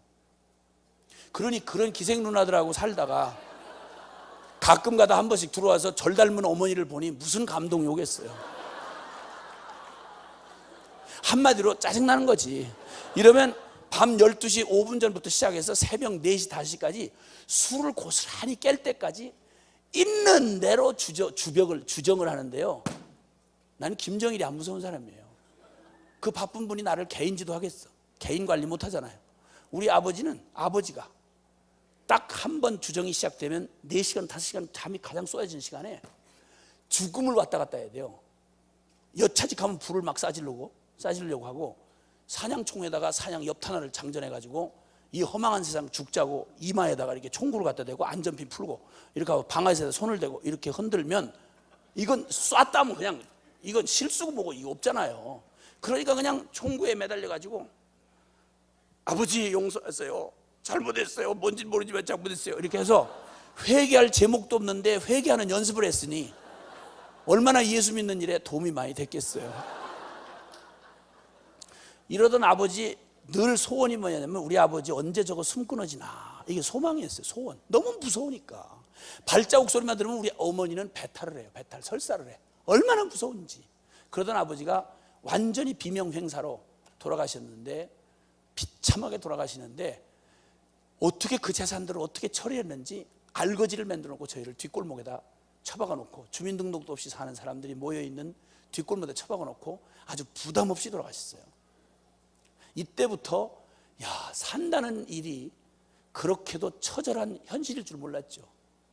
아버지가 사라지면 두려움만 사라지는 줄 알았더니 아버지를 통해서 공급되어지는 모든 공급마저 사라진 거예요.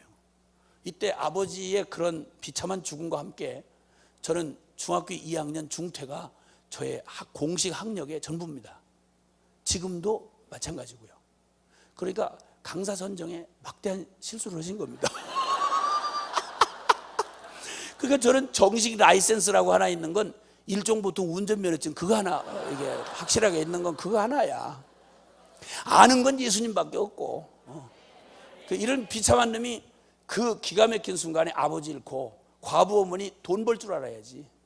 정말 바보 같은 어머니, 그 어머니하고 뒷골목에서 비참한 하루하루가 1년 같은 시간을 끔찍하게 보냈어요. 살인, 마약, 음란, 이게 일상으로 돌아가는 뒷골목에서 준비도 안 된 채로 그 기가 막힌 민감한 시기를 처절한 좌절감에 살다가 나중에는 이걸 이길 만한 용기가 없잖아요. 확 그어붙이고 불을 싸질 만한 조폭이 될 용기도 없는 놈이지. 비참하게 짝이 없어. 내가 왜 태어났는지를 모르겠는 거예요. 근데 지금 이렇게 돌이켜 볼 때 제가 저의 삶에 고생 조금 한 거, 저 연배에 있는 사람들 이런 고생쯤은 다 했죠. 못 먹고 두드려 맞고 이런 것들이야 지나고 나면 다 잊혀져요. 어차피 몸뚱이에 일어난 일이니까.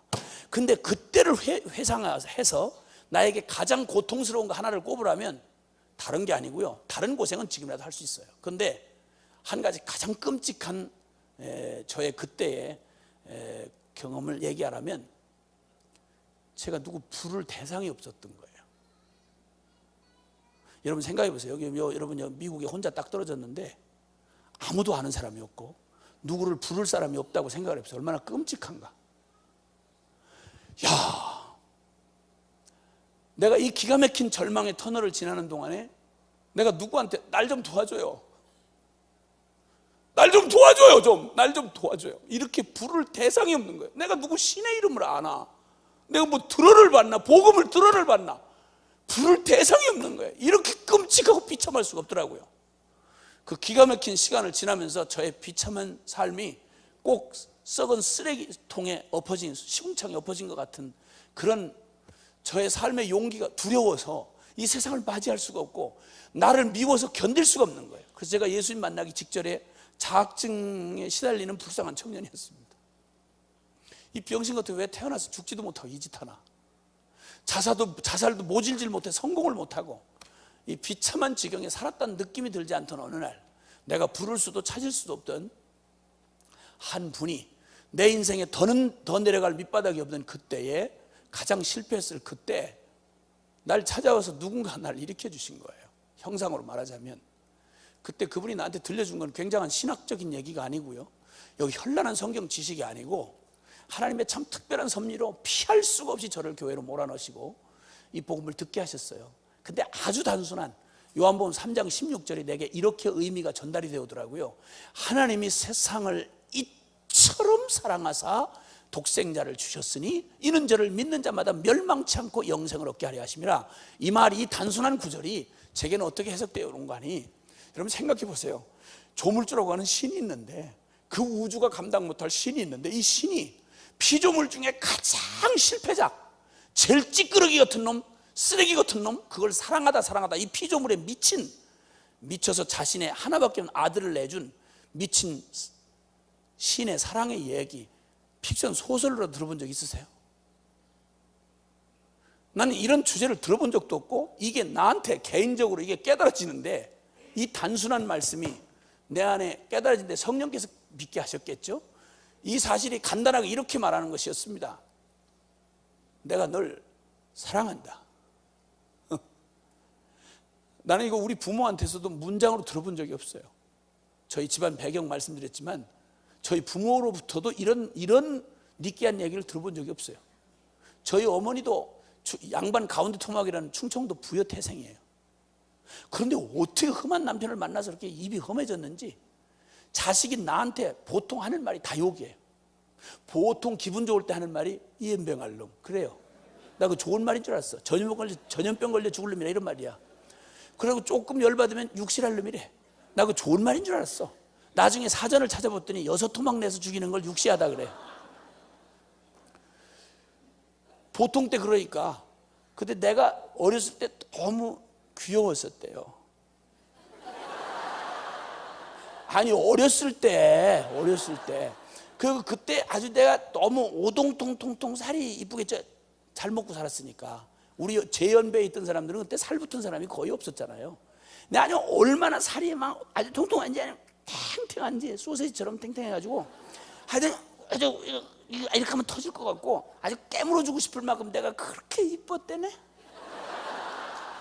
우리 어머니한테. 근데 그 어머니가 제가 제일 이빨이 이쁠 때 이걸 표현을 해야 되잖아요. 그러면 너무 이뻐서 이걸 어떻게 할 줄 모르다가 표현을 하는 말이 뭐라고 하니? 아이고 망할 놈의 새끼. 이빨이 이쁠 때 망할 놈이니까 열받으면 말도 못하죠. 열받으면 12번 호랭이 물어갈놈 뭐 이런 소리 뜯어갈놈 별소리 다 했어요. 강아지한테 물려도 심각한 얘기인데 호랭이가 12번 뜯어가면 내가 뭐가 남겠냐. 우리 어머니가 생모예요. 생모. 계모가 아니고 생모인데 그따구 저걸 했다니까. 이런 배경에서 자랐던 제가 지금은 제가 목숨보다 더 사랑하는 그분이 누군가 했더니 제가 지금은 제 목숨보다 더 사랑하는 우리 주님이시 저한테 찾아오셔가지고 내가 그분을 들을 수도 없고 알 수도 없잖아요. 기가 막힌 상황으로 나를 몰아서 그 절망의 순간에 자학증에 시달리고 있을 때 기가 막힌 역사로 나를 몰아서 교회 앞에 서게 하시고 거기서 복음을 듣게 하시는데 신학적 대단한 진리 뭐 이런 거 말고 성경 간단한 이 구절을 통해서 십자가 복음이 단순하게 들려졌는데 그게 이 절박하고 가난했던 내 심령 안에 이게 그냥 믿어진 거예요. 그 주님이 들려주신 딱 한마디가 내가 널 사랑한다. 한마디 더 깨닫게 해주신 말은 너는 망한 술집 아들 놈이 아니고 넌 내가 너를 대신해서 죽을 만큼 너는 소중한 놈이다. 그게 그냥 여기에 이게 그냥 난 이거 픽션 소설이라도요 난 평생 미쳐서 살다가 죽을 것 같더라고. 그냥 소설 얘기라도. 근데 그게 사실로 내 심령에 믿어졌으니 내가 어떻게 뒤집어졌겠어요. 이게 실제가 된 거니까 이게 획가닥 뒤집어졌습니다. 진짜 홀랑 미친 거죠. 홀랑 미친 겁니다. 여러분 그냥 미쳤다는 말하고 홀랑 미쳤다는 말은 차이가 있는 겁니다. 벗었다는 말도 그냥 벗었다는 말하고 홀랑 벗었다는 말하고는 내용이 다른 것처럼 미쳤다는 말이 그렇습니다. 아주 진짜 홀랑 미쳤습니다. 그날 이후로 누가 제자 훈련 가르쳐준 것도 아니 70대 초니까 예수님을 만났는데 이 좋은 이거를 어떻게 내가 이 보이지 않는 하나님이신 주님 앞에 이 감사를 표현할 줄 모르겠더라고. 그때 제가 서원한 게 무소유로 살겠다고 서원을 했어요. 그리고 나 그날로부터 시작해서 주의 종으로 부름받는 이 전임 사역자로 부름받는 동안까지 10년을 신앙생활 한 교회에서 했는데요, 그날부터 10년을 눈물로 찬송을 부르면서 살았어요. 눈물로. 그것도 아주 트레디셔널한 이 찬송가만, 그것도 전혀 리듬이나 멜로디가 필요 없는 시골교회에서, 옛날 한국의 70년대 시골교회란 분위기가 어떠냐면 할머니들하고 아줌마들만 나와가지고 반주도 없고 박자도 없어. 그래가지고 보통 찬송이 600곡이다 한 곡이지. 내 주를 가까이 하려 함은, 장이 바뀌면 저 높은 곳을 향하여 날마동 나아갑니다.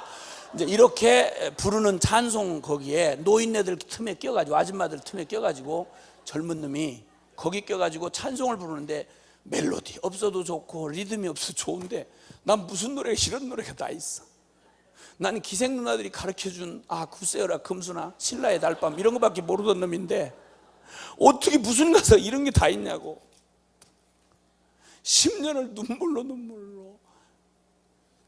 눈물로 신앙생활을 했어요. 너무 고맙고 감격하고, 어떻게 나같이 버림받은 놈, 불쌍한 놈을 어떻게 이렇게 사랑하실 수가 있나. 안 줘도 좋았어. 다른 거 다 필요 없었어. 나한테는 주님이면 충분했어. 이렇게 미쳐가지고 주님 앞에 막 처음 신앙생활 뜨겁게 시작을 하는데, 난 천국, 예수 믿으면 천당이고 안 믿으면 지옥 그래가지고 난 천당 진짜 예배 드리다가 천당 들어가신 줄 알았어요. 모르니까 나는 안 못하잖아. 그래서 예배 시간마다 언제나 데려가나 이런 생각으로 그러고 기다렸다고요. 지금도 주님이 증인이시면 나 정말 천국 가고 싶은 사람입니다. 복음을 위해서 나를 남겨놓는 목적 외에 나 정말 주님 천국 빨리 가고 싶은 사람이거든. 왜냐면 천국은 나한테 이 세상보다 훨씬 더 실제거든. 내가 사랑하는 사람들 거기 가 있고, 내가 그렇게도 목숨보다 더 사랑하는 우리 주님 거기 계시고. 그런데 문제는 주님이 빨리 천당 안 데려가는 데서부터 문제가 복잡해 꼬이기 시작했다 이겁니다. 이게 어려운 거예요. 이게 믿으면 곧바로 천당 데려가 버리면 고민할 것도 없잖아. 부흥회를 왜 해 우리가 이 어렵게, 솔직한 말로. 그런데 주님이 안 데려가시니까 웬 여자가 날 하나 따라다니기 시작했다고요. 아니 이건 중요한 얘기예요. 그 여자가 날 따라다녔다고, 내가 그 여자를 따라다닌 게 아니고. 근데 어쨌든 그래가지고 미안해 같이 살기를 시작했죠. 너무 따라다니니까. 그래서 이제 애들을 주님이 5을 주셨어요. 5 주셨는데 이름 지은 거 보면 저희 집안 분위기가 이해가 되실 거예요. 큰 애는 요한계시록 2장 10절 죽도록 충성하라, 그러면 생명 면류관을 네게 주리라 해가지고, 어떻게 나 같은 죄인 놈의 가문에 세상의 천하와도 못 바꾸는 하나님의 생명을 주시나 싶어서 죽도록 충성하라 그래서 김충성. 그 다음에 둘째 아이는 인애, 하나님의 조건 없는 사랑, 인애. 그 다음에 아까 얘기한 부담스러운 찬송. 그 다음에 응답, 이것도 딸이야. 응답이가 응답하라 오바. 이래서 선생님들 중에 얘 이름을 잃어버린 선생이 없대요. 그 다음에 막내는 선교. 그래요. 그래서 이 자식은 아야 운명적으로 이름이 선교니까 취직할 생각도 못하고 또 사업할 생각도 못하고 자기는 운명적으로 받아들였대요. 그래가지고 이 5 아이를 낳았는데, 내가 내 인생의 가장 큰 사건 하나 말하라면 천하를 주고도 못 바꾸는 사건 하나는 예수 믿는 사건이잖아. 근데 가만히 생각해 보니까 누군가가 나한테 복음을 전해줄 수 있는 내가 이거 알은 거 아니야. 이래서 아이들에게 내가 사랑하는 자식들에게 줄 수 있는 최고의 일이 있다면, 주님이 말려도 부탁을 해서라도 해야 될 일이 있다면 그건 선교사밖에 더 있어요. 그래서 논수도 난넘질로 다 선교사를 바쳐버렸어요. 그리고 나중에 애들한테는 계속 입력시키면 되니까. 너는 이미 바쳐졌다. 그런데 주님은 순수하기 때문에 한번 받은 걸 절대 안 놓친다. 그래서 뭐 도망 다녀봤자 작살 맞은 고래처럼 힘이 있을 때는 피를 흘리고 다니다가 나중에 피 다 빠지면 이제 끌고 오면 이렇게 해서 잡아먹는다, 이런 식으로. 그래서 이런 얘기를 슬슬 그냥 해줬어요. 그냥 그랬더니 다 알아듣더라고. 알아들어서 다 운명적으로 선교사가 됐죠 지금. 그래서 저희 가족들한테는 선교라는 말, 복음이 땅끝까지 전파되어야 된다는 말, 잃어버린 영혼이 구원받아야 된다는 말, 십자가의 복음이라는 말, 주님 다시 재림하신다는 말, 이건 저희 여러분이 사용하는 사업 단어보다 훨씬 현실적이에요. 저희는 문자대로 믿거든요. 저희 가족에게 예수라는 말의 의미는, 십자가라는 말의 의미는 적어도 그런 정도예요. 그래서 이 아들놈, 이 아이들이 얼마나 운명적으로 받았는지, 막내 이 자식이 김성규라는 놈이, 이게 중학교 3학년을 글쎄 이런 미치겠이 같은 집안에서 저희 부모 둘을 완벽하게 속이고 학교에서 할 수 있는 모든 짓을 다 했어요.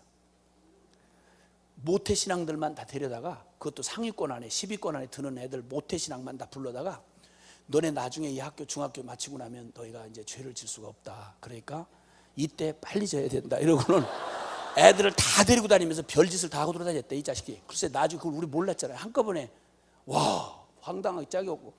그래서 나 너무 기가 막히고 그래서 내가 그놈 하여튼 어떻게 패다가 안 돼서, 너 좀 이젠 너 아무래도 숨을 그만 쉬어야 되겠다. 그랬더니 숨을 더 쉬고 싶다고 그랬어요. 그래서 그럼 숨 쉴 짓을 해야 될 거 아니야 이 자식아. 너 왜 이따위 짓을 했어? 그랬더니 그 내용을 종합해 보니까 이런 생각이 너무 앞서간 거예요. 뭐냐면 자기는 한 번도 선교사가 안 된다는 걸 생각해 본 적이 없대요.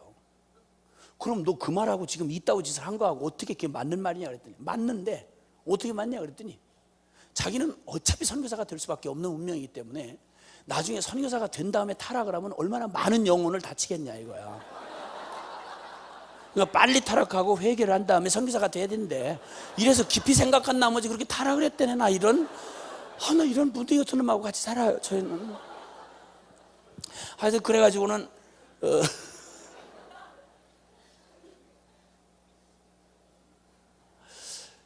저희에게 예수 그리스도는 그런 분이시죠.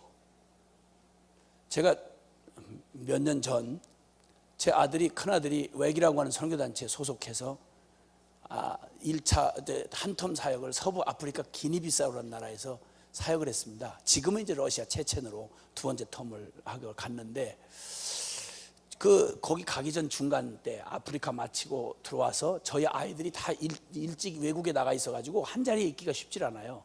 그래서 그 마침 한 자리에 있던 때 제 생일을 맞이했어요. 생일을 맞이했는데, 그 생일을 맞이해가지고는 아빠 생일을 축하해 준다고 다섯 자녀들이 이남 삼녀가 힘을 합하여 케이크를 사왔어요. 힘을 합해서 케이크를 사왔는데, 다섯 놈이 힘을 합했으니 얼마나 큰 케이크를 사왔겠어요. 근데 제 얼굴에 반만한 걸 사왔어요. 난 케이크, 그렇게 조그만 케이크 이 땅에 존재한다는 나 그때 처음 알았어. 자식 다섯이 힘을 모아서 사온 게 케이크, 내 얼굴에 반만한 거 이런 걸 사왔어요. 자식 많다고 믿을 게 아무것도 없어요. 그래가지고 그 케이크에다가 초를 꽂을 수가 없이 그냥 거기다가 해놓고는 케이크를 많은 거 갖다 놓고 이제 드디어 생일 축하 말을 인사를 하기 시작했어요. 그래서 이제 축하 말을 쭉 하는 중에 저희 마누라는 또 중간에 껴가지고는 말을 시작하자마자 울고 짜고 난리를 하는 바람에 분위기를 엉망으로 만들어놨어요. 진짜, 나 정말 박자를 못 맞춰줘요, 그 사람은. 그래가지고 정말 시험 들어요. 근데 그렇게 하고 그러고 이제 질질 짜고 이제 그러는데, 이제 애들이 한마디씩 하고 가는데, 저희 그 큰아들이 이제 러시아 체첸으로 떠나기 전에 큰아들이 이제 마지막 순서를 맡았어요. 그러더니 저한테 이렇게 축하의 말을 시작하면서 이렇게 시작을 했어요. 아빠, 제가 서부 아프리카 기니비사우에 사역하고 있을 때 아빠 거기 방문하셨지 않습니까? 그랬지. 그때 저한테 그 카드 써준 거 기억나십니까? 그래요? 제가 기억하기에 멀지 않은 시간이니까 그 아프리카 몇 나라, 서부 아프리카를 사역하고 돌아다니다가 아들이 가 있으니까, 기니비사우라는 나라가 아프리카에서도 가장 가난한 나라 중에 하나고, 그 진짜 현실적으로 소망이 없어요. 그 나라가 아무것도, 뭐 대학이 제대로 있나 뭐 아무것도 없어요. 전기도 없으니까 수도에 전기도 없어. 거기서 빌리지에 들어가 사역을 하고 있었어요. 검은 이 아프리카 흑인들하고 청년들하고 소망이 없는, 내일이 없는 그 친구들하고 거기 삐썩 마른 놈이 하나 거기 붙어가지고 소망을 전해준다고 거기서 뒹굴고 같이 사역하는 아들을 같이 거기서 며칠 같이 지냈어요. 한국에서 선교사로 보낼 때 어차피 다 그 각오하고 보낸 거 아닙니까? 근데 앉아서 보낼 때 하고 제가 거기서 같이 지내는데, 제가 어지간하면 잠을 못 자는 사람이 아닌데 더워가지고 밤새 앉아서 이게 부채질을 했어요. 밤새 부채질하고 잠을 설쳤죠. 삐썩 말르니 가지나 살집이 없는 놈이 한 10kg는 빠진 채로 그 소망 없는 청년들하고 같이 거기 뒹굴면서 거기 있는 놈을 주야장창 거기서 이제 섬길 텐데, 그 놈을 두고 나는 서울로 와야 되잖아요. 근데 인간적인 생각이 좀 들어오면서 그 마지막 날 밤이 참 어려웠습니다. 아주 착잡하고 마음이 어려웠습니다. 이때 착잡하고 마음이 어려운 저를, 이거 아무래도 별 생각이 다 오고 가, 인간적인 생각에 나같이 막 굴러먹은 놈이 이런 데는 딱 맞는데, 내가 이런 묶인데 아깝지 않은데 나 같은 놈 여기서 사역하기에. 근데 우리 아들은 조금 그래도 좀 나보다는 기회가 있는 놈인데 조금 더 이런 생각이 들면서, 인간적인 생각만 마음이 너무 어려운 거예요. 참아두고 떠날 수가 없는 거예요. 너무 어렵더라고요. 그래서 제 마음을, 흔들리는 제 마음을 채찍질하면서 제가 주님을 향한 저의 신앙의 고백을 담아가지고 그 꽉대기를 쭉 찢어가지고서는, 제가 뭐 카드 만들고 이렇게 그런 걸 잘 못하거든요. 꽉대기 하나 쭉 찢어가지고, 박스 있잖아요, 그 종이 박스 이거 쭉 찢어가지고 거기다 그냥 이렇게 대강 저의 신앙 고백을 거기다 적었어요. 적는데 그 얘기를 하는 거예요. 아빠 그때 제가 아빠 남겨주고 간 그 카드, 거기 떠날 때까지 제가 늘 벽에다 붙여놓고 힘을 얻곤 했습니다. 그 마지막에 뭐라고 쓴지 기억나십니까? 카드를 생각해낸 거면 나한테는 대단한 일이에요. 근데 그 내용까지 생각을 하라는 건 이건 좀 무리한 요구였죠. 그래서 네가 내 기억력을 알지 않냐 그랬더니 얼른 눈치를 채고는 제가 말씀드리죠. 그러더니 마지막 그 카드에다 쓴 말을 얘기하는데 제가 생생히 기억이 나더라고요. 왜냐하면 그날 밤 고민하면서 제가 고백한 말이거든요. 거기에 제가 이렇게 고백을 했다고 그래요. 아빠 이렇게 쓰셨습니다. 사랑하는 아들아, 우리 땅끝에서 죽어 하늘 복판에서 만나자. 아빠, 제가 그 말을 마음에 새겼습니다. 믿음의 선배돼 줘서 고맙습니다. 저 땅끝으로 알려져 있는 러시아 체첸 민족 위해서 저의 두 번째 텀 결정했습니다. 땅끝에서 죽어 하늘 복판에서 아빠 만나고 싶습니다. 고맙습니다. 케이크라고 요만한 거 사다 놓고 감동은 엄청 줬습니다. 저희에게는 적어도 선교란 주제는, 저희 가족에게는 그렇습니다. 십자가, 예수 그리스도, 저에게는 그렇습니다.